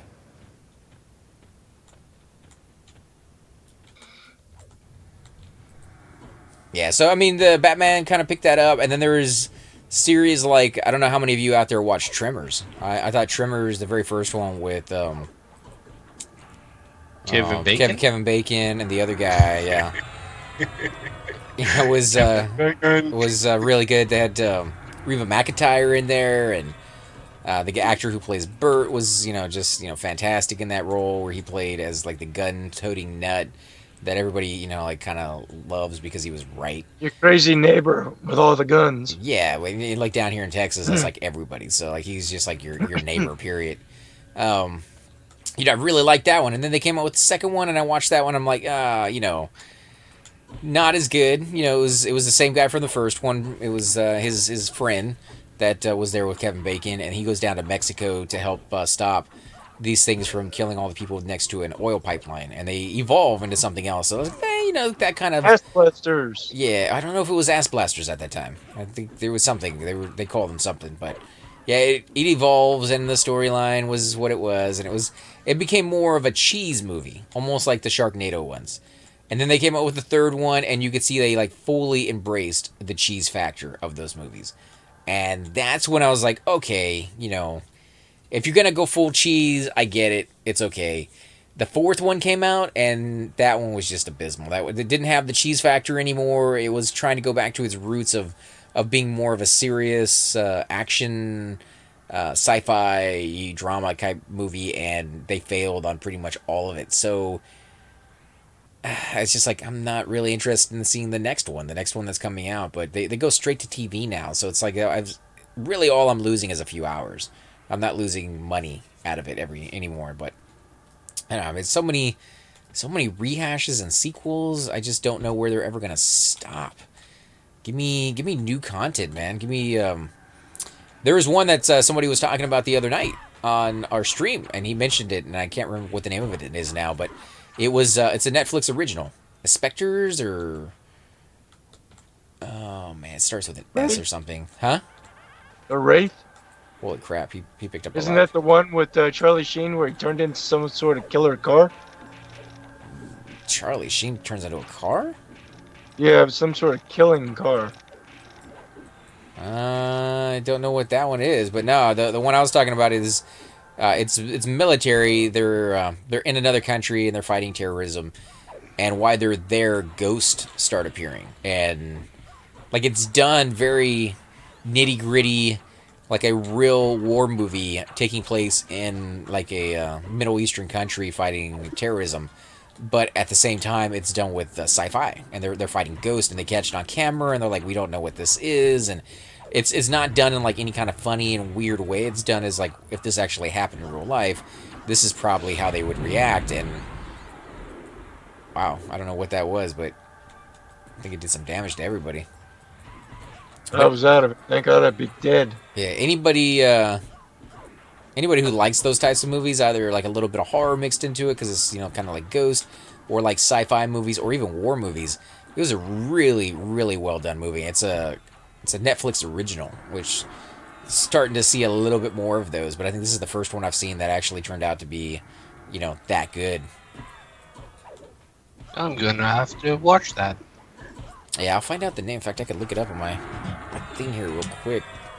My phone. Look it up on your thing. Yeah, my thing, man. Let my thing out. I'm watching Brickleberry a lot lately. It's a little like adult cartoon for like South Park kind of thing. Watch it again. Let's see. What was the name of it? Spectral. Spectral is the name of the movie.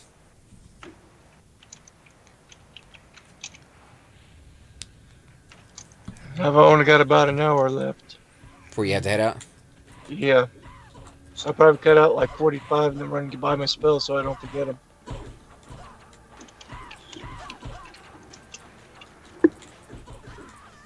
How much space do you have on you right now, man?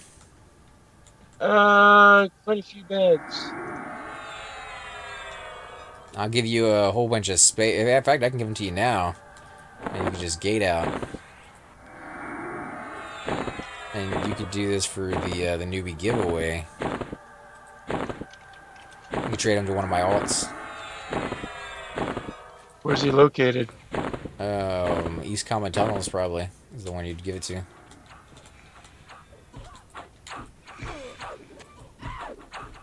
Well, I was just gonna. I'm found over not Mistmoore, but Lava Storm. I was just gonna run to Felwith. Yeah, I'm just saying like next time I can log on and get that stuff off of you. Or if you want to put it in the bank, if you got space in the bank on this guy until I can get it off of you next week. This guy's got. Are you guys? Everyone leave? No, everybody's still here. Oh, because I was rubbing my eye and then there's just the guy in red.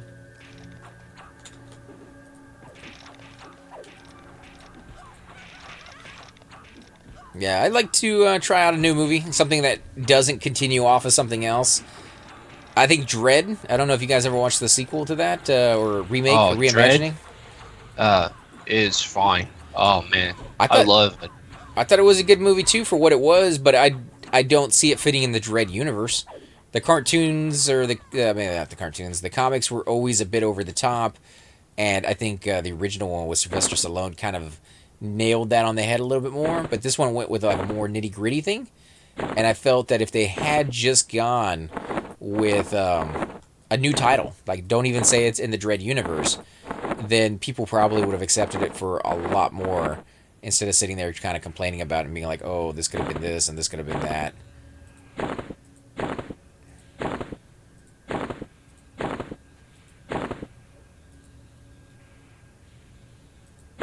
Oh, I'm full now. Are you full? Yeah, stuff ended up on my cursor. Give me back what you don't have space for and I'll take it.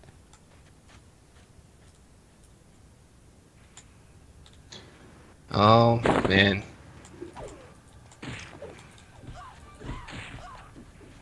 And then you had like the new Teenage Mutant Ninja Turtle movies, which I don't know what to say on Yeah, this. I enjoyed the new ones more than I thought I was going to.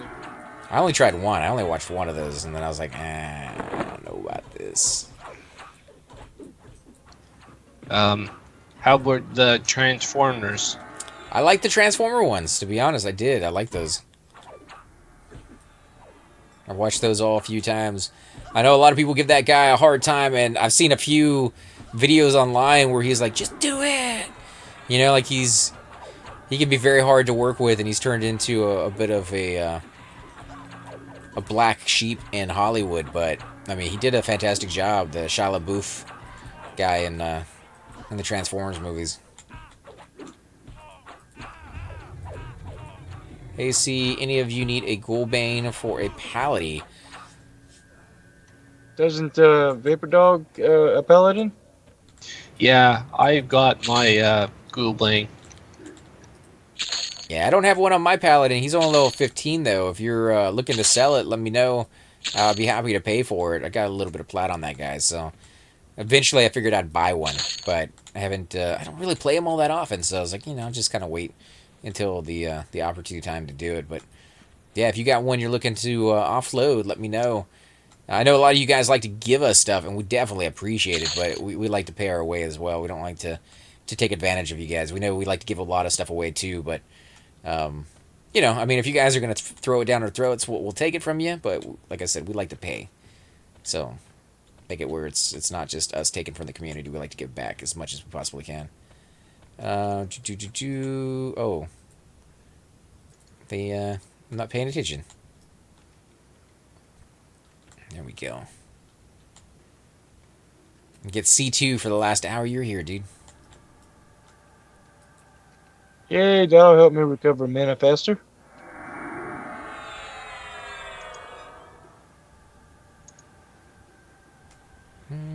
I'll hand it off. It was passed off to me while in Guck, so passing it along and figured I'd give it to one of you since I got a group from you for my mage a while back. I definitely appreciate it, man. And if it was something that was passed on to you, you could rest assured when I get done with it, I will do the exact same thing one day, pass it on to a newbie around that level and just kind of keep it going. I got a robe on my cleric, and if any of you have watched the videos for my cleric, you will see that I had that robe for a good 40 levels. And I still talk to the person who gave it to me, and it was actually funny. We were doing the Christmas giveaway, and I had just got my new breastplate the night before, and there was a cleric that was sitting there, level 20-something, and I looked at the stuff that they had on him, and I'm like, oh, God, you're going to get a robe. So I gave her the robe, and right as I gave her the robe, I kid you not, invite, he's still... but yeah, right as I gave her the robe, the person who gave me the robe in the past showed up and saw me handing it off. So I just thought that was really cool to see it being passed down, and she got to experience that as well. And seeing it as like I'm not just selling it for cash, I'm giving it to somebody else. And the person I gave it to will send me a message from time to time, kind of keeping in touch like I did with them. So yeah, I don't know. It's just like the circle of life of equipment on the server in some weird kind of mystical way. But yeah, it's just a community looking out for each other and helping each other out with it. I think most people realize it's all pixels. You can't take it with you. Even in real life, you can't take it with you. So you might as well create some happy moments, some good times with one another.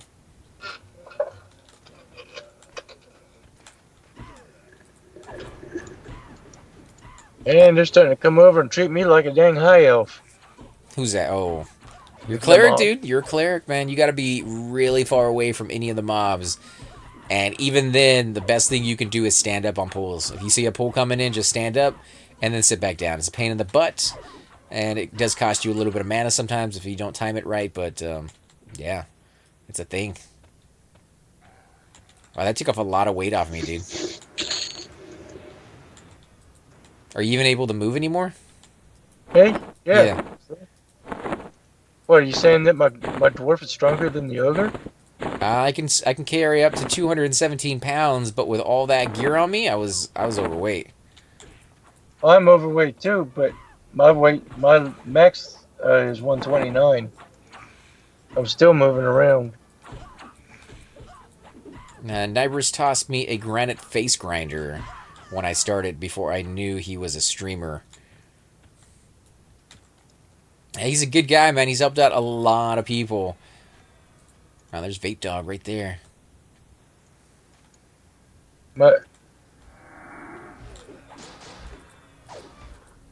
And Granite Face Grinder is actually really, really good.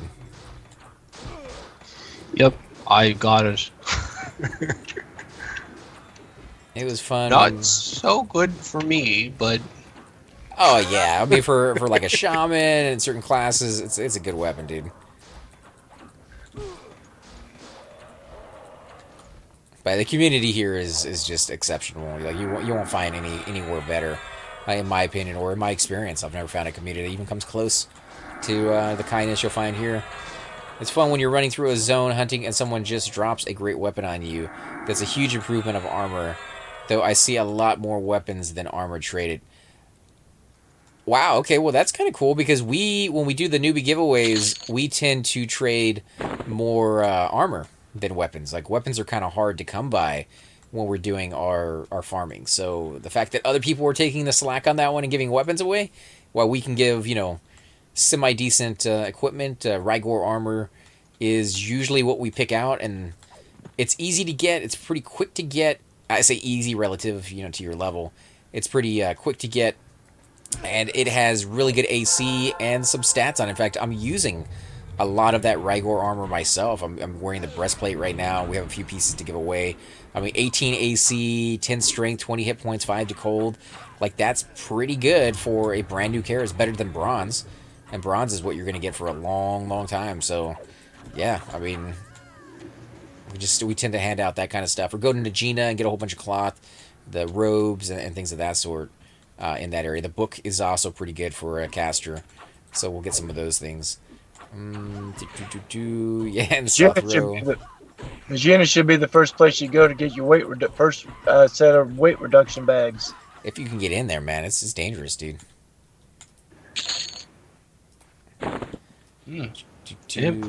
As you can see, Goodfellas is growing steadily. Even there's another dagger in AC's group at the moment.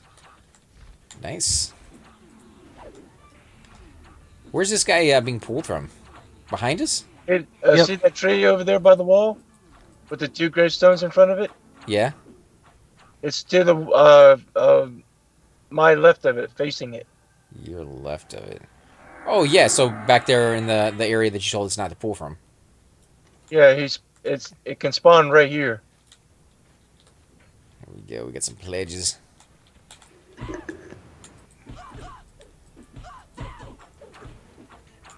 Yeah, there's a lot of really good guilds out there on the server. Some not so great, and some that are just about getting pixels. And, as I kind of do more and more high-level content, I'm trying to find a guild that is more about grouping and less about the high-level content. Like, I want to do the high-level content, but I don't want to make it all about that. And, your first impressions of a guild when they bring you in, a lot of the time is misleading. They bring you in, they make you feel good, get you into a raid, and then after that, like that honeymoon fades away, you start seeing like what they actually do together, and whether they do anything together. So I don't know. We'll have to see how that works out in the end. But let's see. Nil's back. Oh, he's running out. How long do you have left on your corpse? Vape. Where's your corpse? 2 hours and 28 minutes and 56 seconds. Oh, okay. So you still got some time. Did you pull it out? Yeah, right there. At the zone line? Oh, okay. Yeah, because when I bring my cleric in, he's not going to be here. Okay. And he can't get through the zone very safely. I mean, you can wait till it's clear, but...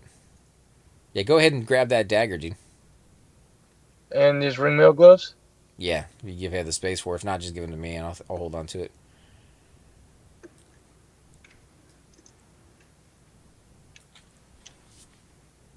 Is there stuff up? Because if there's stuff up, we'll pull it. I am so buffed right now, dude.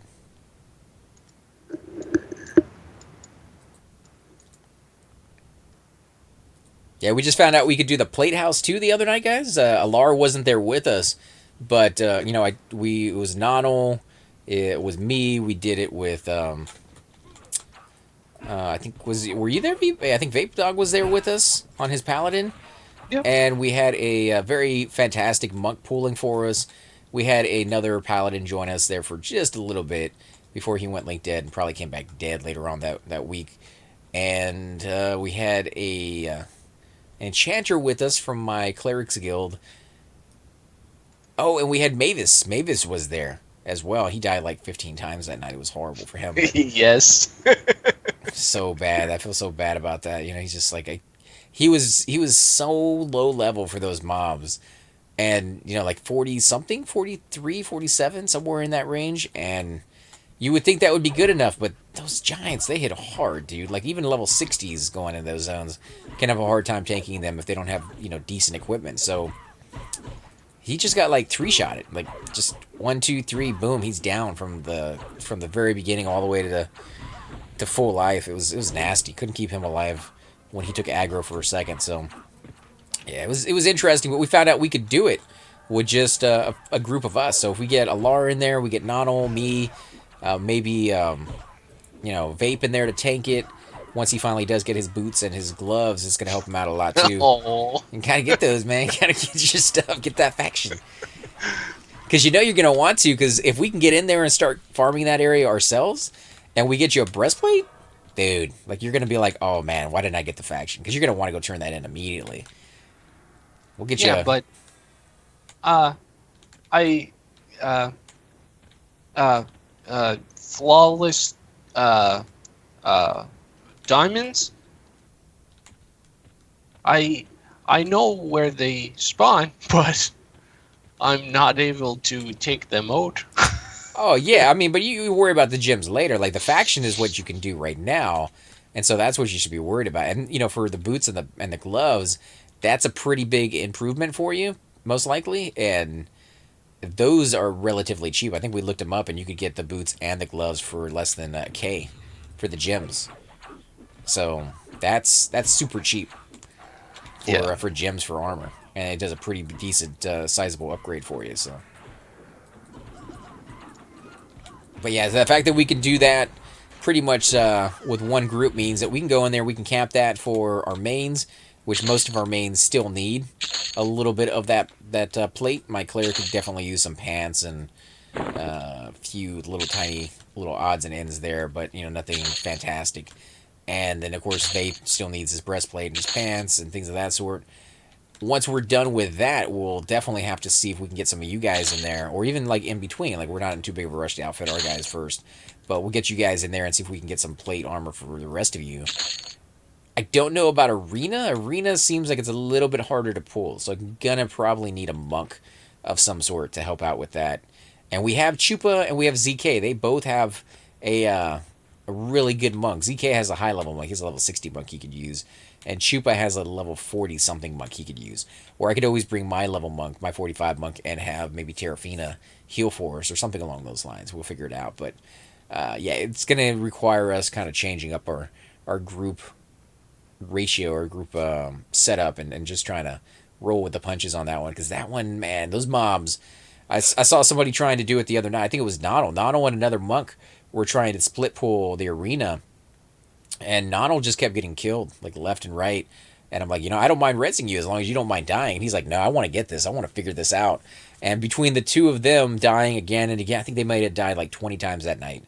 But they kept getting a 96% res. So they lost a little bit of experience that night. Maybe more than a little bit. But they eventually got it. They figured out the method between the two of them to pull that area. Unfortunately, the mobs they pulled were extremely hard to kill. And we just didn't have the DPS there. So we ended up killing it, but it took a long time. Ate through all of my mana from the very, like full mana at the very start of that fight to absolutely no mana at the end of it. And we had about 2 to 2.5 groups there, so I don't think that's doable at one, unless you're just incredibly uber, or you got like a Nibris with you or something. Nibris.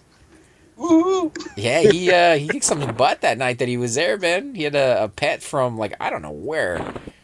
But you know, it rocked everybody's face when he had to camp out because we were just getting all those trains coming in. So you know, always try to compare how well we could do versus a group to one single player, which is Nibris. Like, can we do it compared to him? Like, could he do this by himself? The answer is probably like he could have done it by himself like an hour ago and got no deaths and moved on to something even more difficult. Which you guys may be thinking is an exaggeration, but until you actually see him in action, you realize I'm not even, like, very, very little exaggerating on that. Big dog is sitting over there. How long do you got left, man? About half an hour before I start running for fill with. Oh, LFG. Oh, come on. Oh, who all? I should do who LFG. Oh, 36 Druid is the only guy in the zone that's looking for a group right now. Because if you head out... who are you bringing, Vape? Vanther? He's a Druid? Yeah. Well, I mean, I'll have to head out anyway so I could get you your res. So you could join the group as their healer, and they have 2 monks already. You guys can replace me. I go get my cleric, bring him over here. It's going to take him a minute to get a port over and everything. And once I get him here, I can res you guys. You can switch over, res you, and then you can switch back. So that should work. Okay.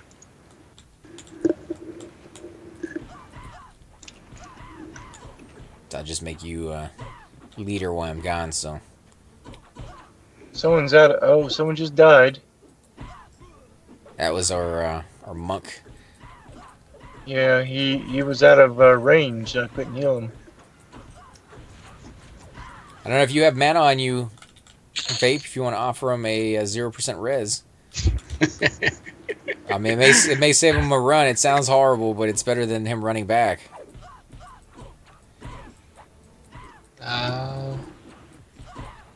What's the name? Good night, Breadman. It's Old Poot. Old Poot. OldPoot. Old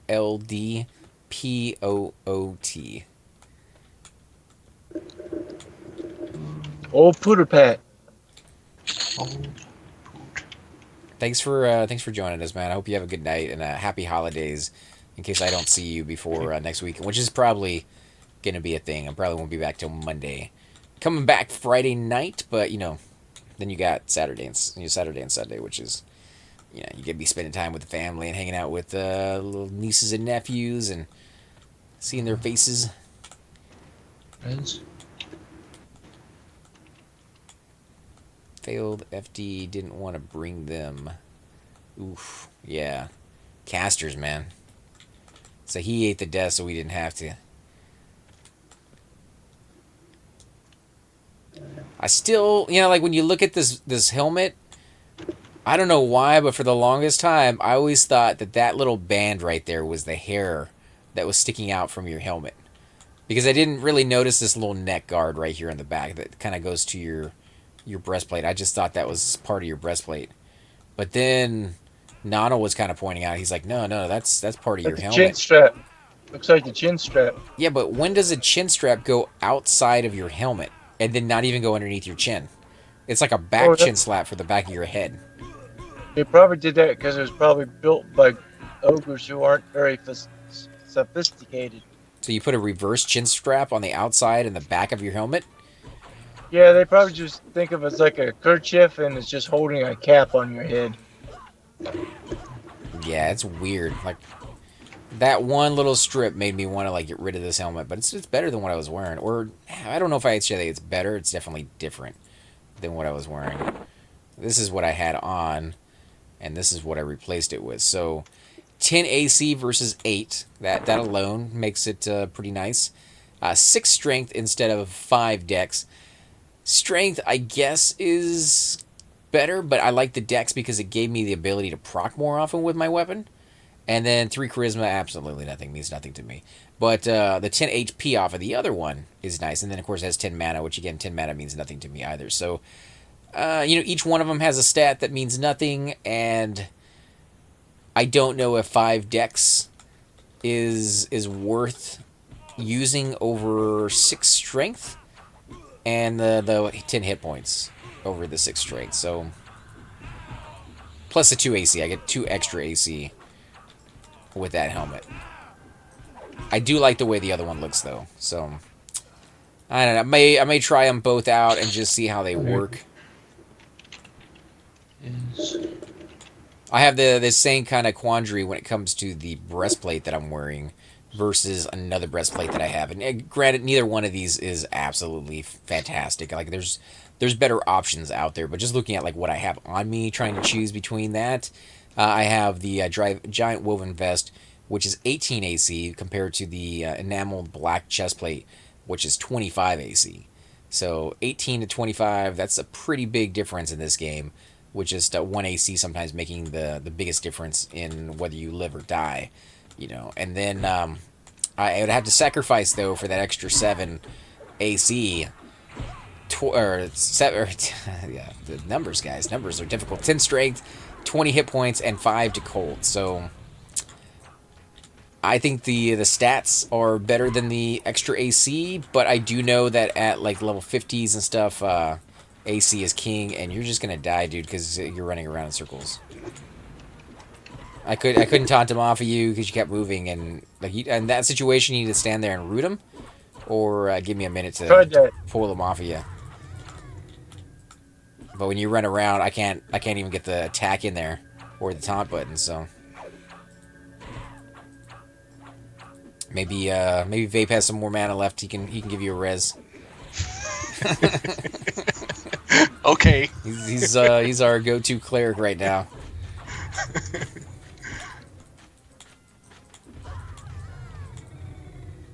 All right, let's sit down and wait for our cleric to get back. Do you want res?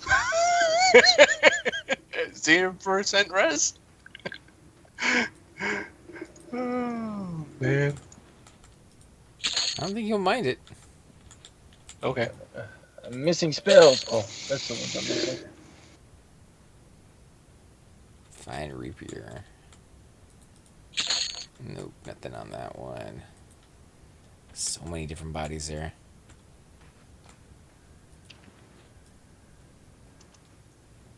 Let's see. Everybody's at 100% though. So how did you get aggro on that one? Did you heal somebody? I tried to root and it failed, and then they came after me. Okay, I see what you're saying. Yeah, they're gonna be like, "What level are you? Oh, you're too low to be here." And I'll be like, "Well, he's the only cleric, so when he leaves, which he's about to, you guys are gonna be effed in the aid."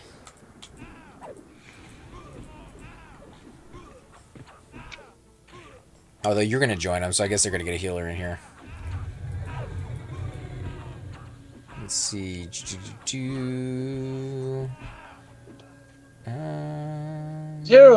Zero res. Shoot. Shoot, dog, don't bother me. Hey, what you said? Nothing. I can't wait till 59, and then I get 90% less, and nobody's gonna take it. You go from a 0% res to a 90%? Yep. What happened to the 50%? I don't know. Wow, I had no idea that paladins get a 90% res. Yep. That's not bad, dude. That's gonna be pretty nice. A little spot heal when things go bad. They all seem pretty similar. You could swap them around for a change of look every now and then. That's pretty much what I do. I just kind of mess with it a little bit here and there. Ooh. Ooh. I'm rooted. I gotcha. There you guys go. You can see what the other look is like without those two on. And immediately start proccing more. Yeah, that's my look right there with the other set of gear on. I think the cap looks a little better. I think the breastplate looks a lot better.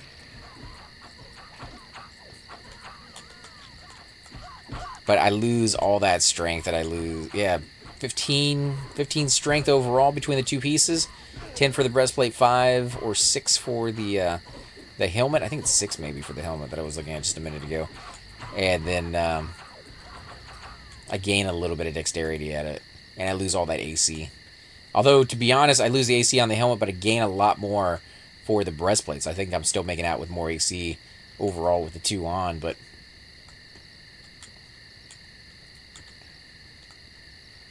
95% off epic. High level, they get a 90. So Pally can res 0%. I have an epic Which MQ for class? sale. What's that? He's saying he has an epic MQ, but he's not saying which one. Well, because nobody's asked yet. Probably not Paladin. There's not very many Paladins on the server. I have a hard time believing somebody did the epic for him that's ready to turn in when there's like, what, 100 maybe, if you're lucky, on the server? Yeah, it's that. Yeah, I was going to say, I'd never see Paladins, really, except for just once in a blue moon. They're a good class, though. I like them. It's a shame more people don't play them. Surprise!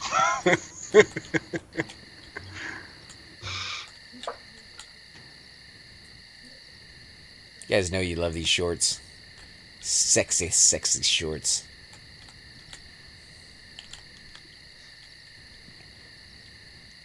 Oh, yeah. This is how this guy really gets around in 90% of the zones out there. He's crouched over. He can't stand straight up. Getting through unrest is a nightmare. Trying to fight in the hallways. He can't do it. He has to crouch the entire time he's in the hallways. And he can't fight while he's crouching, so... Like, look at Vape Dog. Vape Dog looks like a little tiny ragdoll in front of me. Kick the baby! Don't kick the baby! Kick the mama! Kick the baby!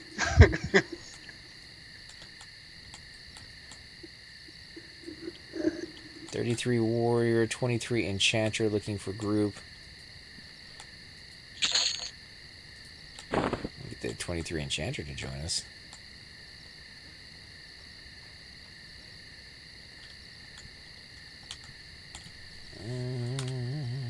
Maybe.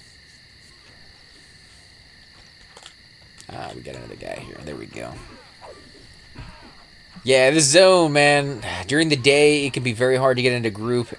What are your procs AC? Oh, I only have one that procs right now, and it's the Venomous Axe of the Venomous Axe of the Valiant Brood, and it's Poison Chill.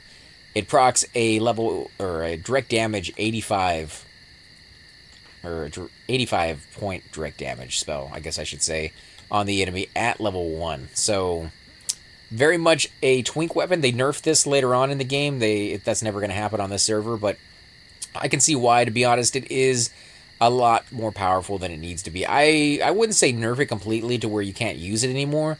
My way of nerfing this would have been to allow it to proc. I think that warriors as a whole needed more weapons that procced at level 1, but I think there should have been a ratio on it to make it where if they did proc, they procced like 1% of the damage that they procced at level 60, and they procced maybe 80% less often than they do at higher levels. So as you leveled up, the weapon got stronger, it procced more often, and it procced harder, giving you the ability to use these weapons at higher level as in lower levels as well, without making yourself uber. But this one, 85 damage at level 1, if you can get enough stamina, you can quite literally kill an enemy in one shot. You walk up to it, hit it, that right there kills it. So it's an amazing weapon to get as you're leveling. It's a really good weapon to have when you're soloing, because you can do so much damage with it.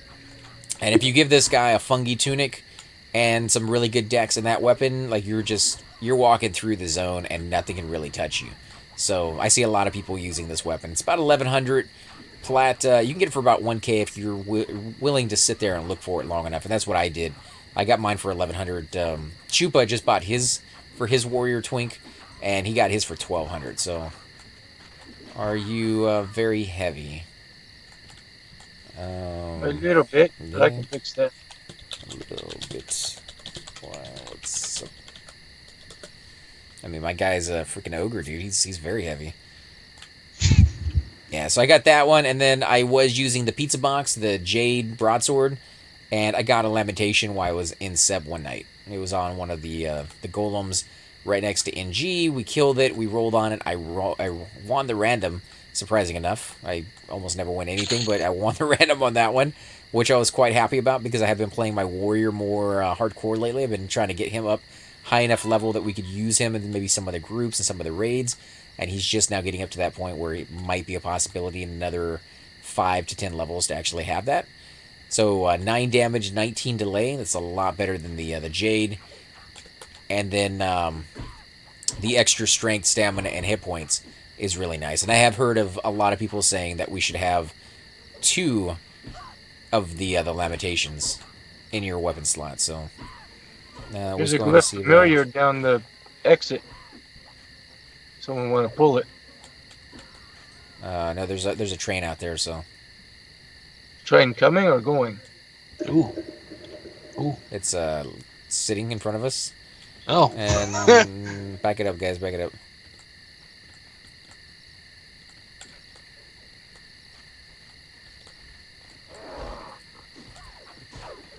Oh yeah. Gumby's back. Where'd you go, dude? I was trying to leave, but there's things on my way. Oh, you're heading out? Yeah. I figured it'd take me a little time getting out. All right, Van. If you want to switch over to yours, we'll get him in there.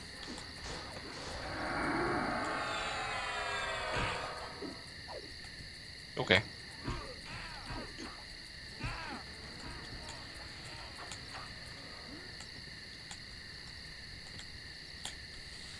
I'll disband. Got Everything down? Yep. Yeah, so we'll get Van in here as a healer, and then I will switch to my cleric here in about 20-30 minutes and come over and raise you. Okay. And if any of these other guys still need reses, I guess we can do some reses for them too, but we'll see. Give you guys some buffs at the very least before I head out, and get some rest before tomorrow, so... Yeah, I definitely love playing this dude because, man, as a cleric, you do one thing extremely well, and you heal. That's it. Like, you can do other things, and I've seen some other clerics out there who play their class very well in different regards. But, you know, like, healing is your main thing. And when you go into a zone that is somewhat difficult, and you get aggro, and you get beat in your face, like, you lose life so quickly. But then you see people like Doom, where you're playing as warrior, that can just sit there and tank the hits again and again and again and again, and they take almost no damage whatsoever. They just sit there and take it. And that, to me, was always kind of a cool little thing to see, because the Shadow Knight never really could do that. He could take some hits, yeah. He was a tank, but nowhere near as good as a warrior can. And once Doom got his armor from inside Kale, like, I noticed a huge difference on healing him. He could just sit there and not take very much damage, like, on anything anymore. So, like, I kind of want to get my guy up to that point so I can experience that. Same thing with the Monk. The Monk brings in a whole different experience as well. You can do DPS, you can go in there, you can pull, you can feign. You know, because I'm playing an Ixar, he doesn't worry about factions, so I can just sit there and kill, like, whatever. Like, you know, Unicorn coming in there, I don't care what the faction is. I don't even need to look it up to see if it has faction. I can kill anything. Anything that shows up. There's an NPC there that looks like a ranger, and he might be an NPC that most people could sell to. I just pop him in his face and kill him, because I can. You know, it's kind of a cool feeling to be able to do that. Because as a cleric, as a high elf especially, I am always concerned about faction to the extreme, because you are liked by everybody, and if you mess that up, it's going to be very hard for you to res people sometimes. So, like, I just go the extra mile to make sure I don't tick anybody off. So being able to just be like, I'm not worried. Like, I don't care. I'm killing it because I want to, is just, like, liberating in a way. And, you know, I can get into a fight that I'm not sure about, and I don't have to worry about, oh, well, can I gate out? Do I have enough mana? I have no mana at all. Like, I don't care about any of that. All I care about is, can I have enough time to feint it off before it kills me? And if it doesn't, it doesn't really matter. I'll come back and get my body fairly easy, because, you know, the mob will move away and I can drag it out and then feint it off, and this time I know it's tough and blah blah blah. Like, it's liberating in that regard as well. So each class brings a whole different aspect to the game. And I see Nibris do his soloing with this guy, and I think that one shows that if you're skilled and you're dedicated and you're willing to put in the experience and the time to get that experience, there is pretty much no limit to what you can do in this game by yourself. Or if you get like one other person with you, the craziness you can get up to is absolutely amazing. Fan, you here already? Yeah, there you are. Yep. Nice. Got a druid again. Got a healer. Alright, 30 warrior looking for group. Actually, get that warrior in here. Let me get him over. Tell EMERAKUO. Come to GY. Invite that druid. I already did, man. I already did.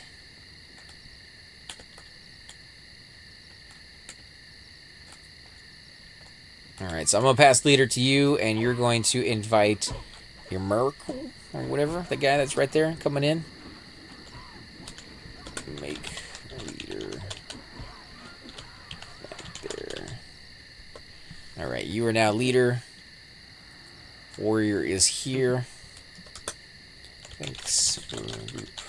As was a pleasure. Did you get him in? Yeah. You did? Yeah. He still has LFG on. Oh. Oops. Did you invite the wrong person?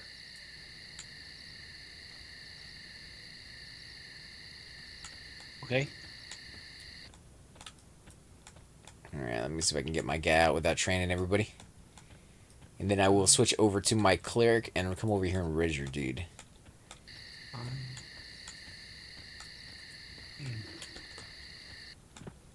You know my divine aura still hasn't popped up yet. It takes 15 minutes, I think.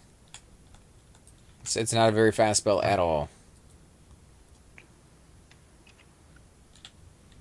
Did you get him in?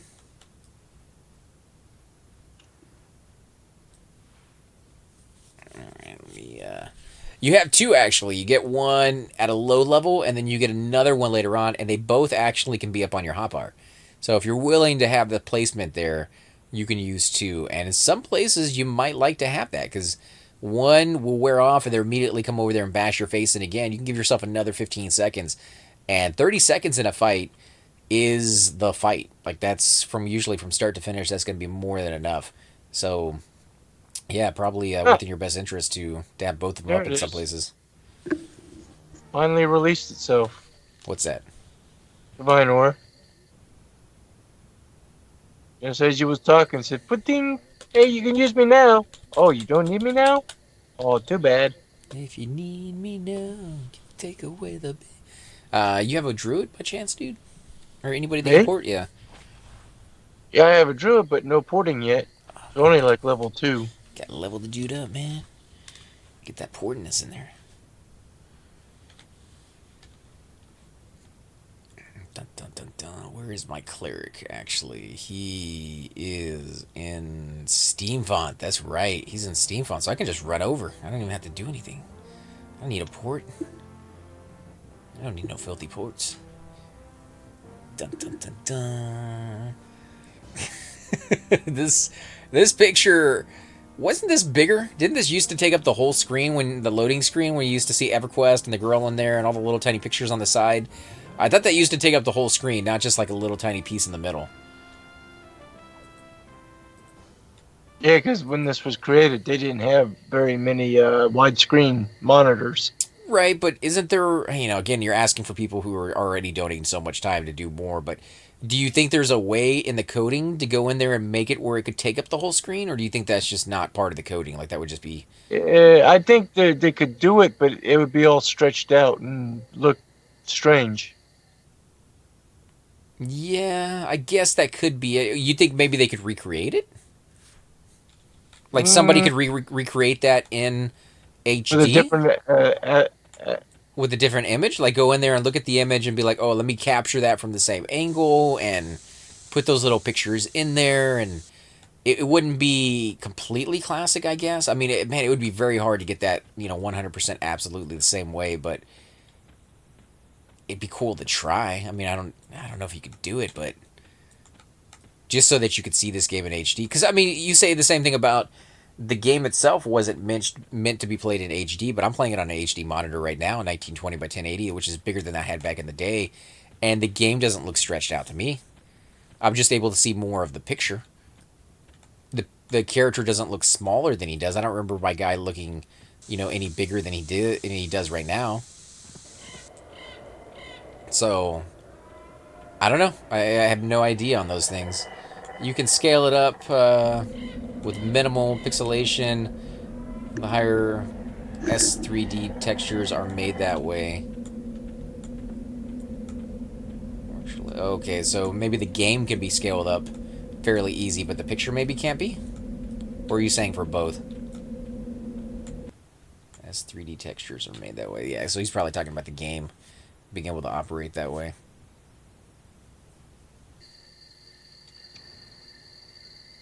Yeah, I do miss the old UI too. I know I'm freaking nuts. Everybody's like, yeah, I can't believe you want that old bulky UI that took up like 90% of your screen. But I don't know, man. Just sometimes you want to go back and just like relive that experience for like an hour or two. Like maybe not all day long every day, but it'd definitely be interesting to see. It's a way of scaling up images without them getting all pixelated. Okay, so yeah, then there's definitely a way to do it. The aspect ratio. That was the word I was trying to think of. Because if you were just to take the image as it is and just scale it up, your top and bottom half would be missing. Can I post a link with the old classic UI and high resolution textures and stuff? I wish I knew how to give you permission to do that. If I tried posting links in Felicia Day's channel one time and it gave me strikes. Oh, I don't have strikes, but it just may like ban the link. Let me see. I think I can do it if I remember how. Because I have Mavis that allows people to do that. So I think it's / permit, and then your name. You need to make Mobus disappear. Give him some cement shoes. Will not get timed out for 60 seconds. Okay, so there you go, King. You have 60 seconds to post the link before I have to do that again. And run into a wall. So hopefully that works. 60 seconds, man. He's like, I'm trying to find it. You're a Firefly. Alright, so I'll definitely have to check that out and see if it has it in there, because I've been wanting that old UI. People have told me that it's not working quite right. Like, it's broken in a lot of aspects, so I hope that one's not. It has a classic UI you can download and use on P99. Well then, guys, if that one works, you're going to be seeing the classic UI here in the future. I'm sure people will be screaming and being like, oh, get rid of that. We don't want to see it. They're never going to do it. Just never. Never going to do it. Am I Michael Jackson? Kind of sounded like him there for a second. It's a big, yeah. If it's a bit buggy, then it might be fun to try, but maybe not. Maybe not keep it for very long. Has anyone farmed the undead guards in Payneal? It's amazing for platform, if you can do as well as being pretty decent experience. Tell us a little bit about it, man. What level is it for as far as like soloing or maybe duoing? Can you do it? And how hard do they hit? Do they cast a lot of spells? Faction hit? Yeah, is there a faction hit for it? Just so there's a lot of questions to be asking somebody. So we'll start with levels. Like, what level range would you suggest that somebody who wants to solo there do it at?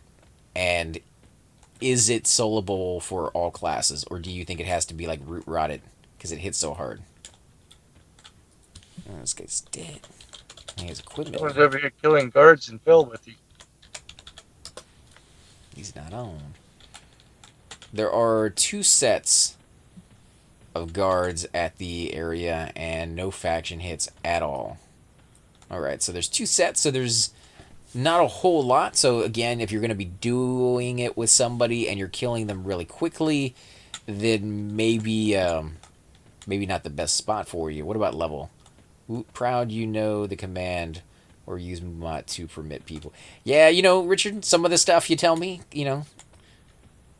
sticks, and a lot of it is my brain just being like, what did I hear? And don't have headphones in currently, so you can't see anything or hear anything I'm saying. But one is a set of level 18 guards that hit up for 125, not 125, 25 damage, and they are on a 6-minute reset timer. So 6 minutes is not a long time to wait. It's actually pretty good. Level 18 guards, and there's 2 of them, so you'd either have to pacify one or root one and then kill the other one. I was tanking them with a level 20 monk with no problems. Men took care of most of the healing. So they don't hit too hard. It's not too bad. What about faction hit? Is there a huge faction hit? Because you said pay Neil, so they're not exactly friendly to a lot of people anyways. 5 guards in the rotation, and you can single pull with outlaw. Okay, so they're far enough away from each other that you can get them single. That's good. That'd be very useful. Heckin', let me check to see if you are on, my friend. It's gonna be your lucky day.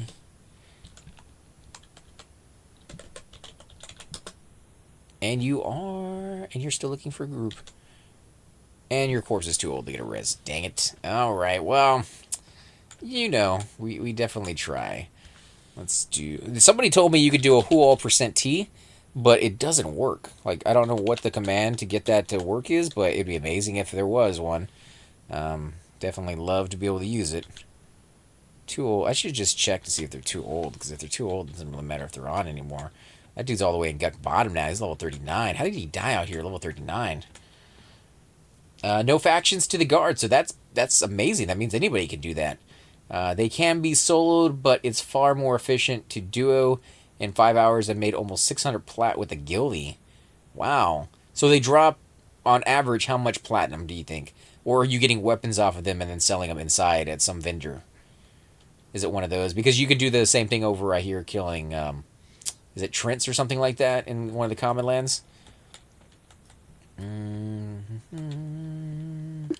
Alright, Vape. I am here at the entrance. If you want to tell them you need, you know, a minute or so you can switch over, get a res, and then switch back. Just give them a heads up and let them find a nice little spot where they can sit for a minute. There's no rush, just whenever, man. Been watching your stream and thinking of starting P99. Anyone know the disk space required to install Project 1999? I believe it's something around 8 gigs. Let me actually look for you, because I have it installed on my computer.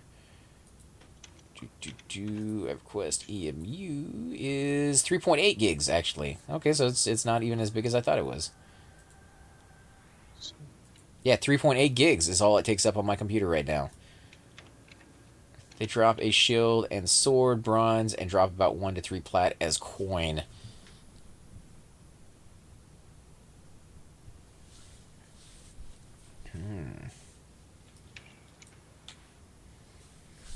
Yeah, 3.8 gigs. Jeez, man. I think EverQuest back in the day took up like 20 gigs just for all the downloads and updates that they made. So that can't be right. Just 3.8? There has to be a little bit more to it that I'm not seeing. I ran with a high charisma chanter. So per skelly, we were getting about 10 plat when the items were sold. Not bad. And, you know, I guess if they're an enchanter, they can change their form and go inside and sell. Is there a place for good and evil people to sell, or is it only for evil people, or like what's the deal on that one? Like, who can sell inside and who can't? You know, I'm asking you all these questions. I don't even know if you want to answer all these, but definitely interested to hear some of the ins and outs of that cap. Keep in mind though that you know, anybody who watches this video may be over there tomorrow, and you might lose your honey hole. So yeah, it's the bad side of, or downside to sharing that information. We did that.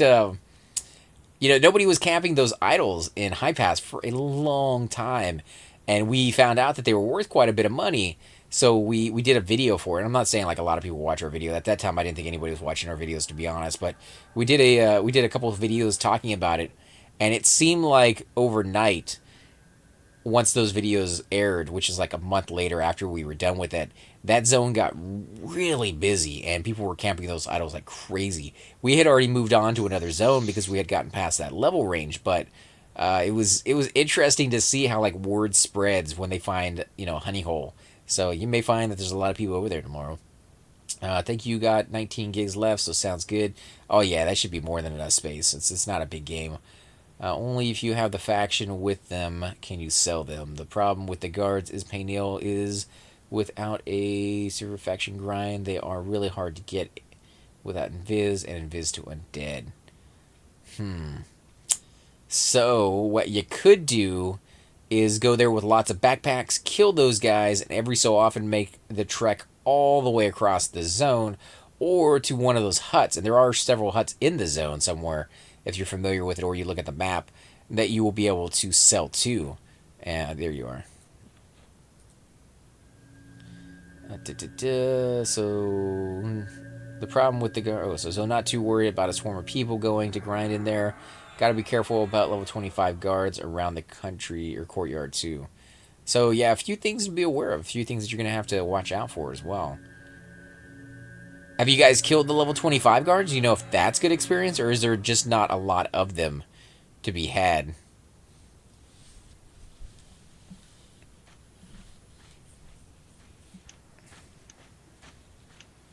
Let me make my way over to your group, and I'll give you guys some buffs. Did this tank not join your group? Vape? No. He didn't join? I thought they were in the group. The tank that was sitting over there waiting for you to invite him? Did you invite him? Yeah, I did. What's he doing at the entrance? I don't know. Alright, well, let me switch over there and see if I can give you guys some buffs when you get back with your druid. So I have no idea about the 25 drops. Never got around to killing the 25s before my guildie left and haven't been back.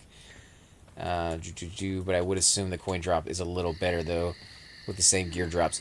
You would like to assume that, but to be honest, I've seen higher level mobs drop less stuff than lower level mobs, so yeah, assumption's not always right on those situations. That's why when you do find a good spot like that, people kind of go nuts for it. They go after that crap, that stuff like crazy, because they can't make a lot of money. Same thing with the Trents or the Treants, with the Dark Elf people. They go over there and they farm that because there's a good spot for it as well.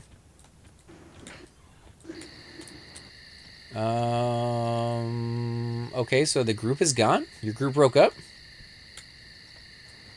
What? Well. Well. Okay, so yeah, everybody's gone. Looks like they've been gone for a while. The whole area's repopped. Did you not invite anybody?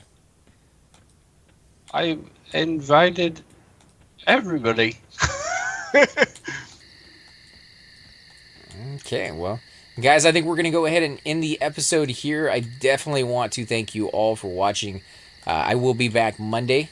I didn't think I was actually going to get to play at all this week, which is why I said on Sunday that I wasn't going to be here. But, yeah, thankfully I was actually able to play all the way up to today. But I'm going to be heading out tomorrow afternoon, and I won't be back until, Saturday and Sunday, which is then going to be, all the holiday stuff. So Monday is when we're going to be doing this. And I definitely want to be thanking you all for coming in here and joining. It's always a pleasure to, see you guys and be able to touch base with all you. And I wish you all the best holiday out there. Remember, guys, if you're with family, remember it's a very, very, very special time. And you never know how long you have with them. So treat them well, love them, and hopefully they love you back in return. If you can't spend time with family or friends this year, remember, guys, you are not alone. There are a lot of people out there that are in the same boat, and you always have a friend here. You're always able to come out here and join us on the channel and hang out with people in the P99 community, and you guys can touch base with me on my webpage as well on YouTube, so you guys at least have somebody that is out there thinking about you guys. As always, till next time, guys, I'm AC Gamer, and I will definitely be thinking about all of you.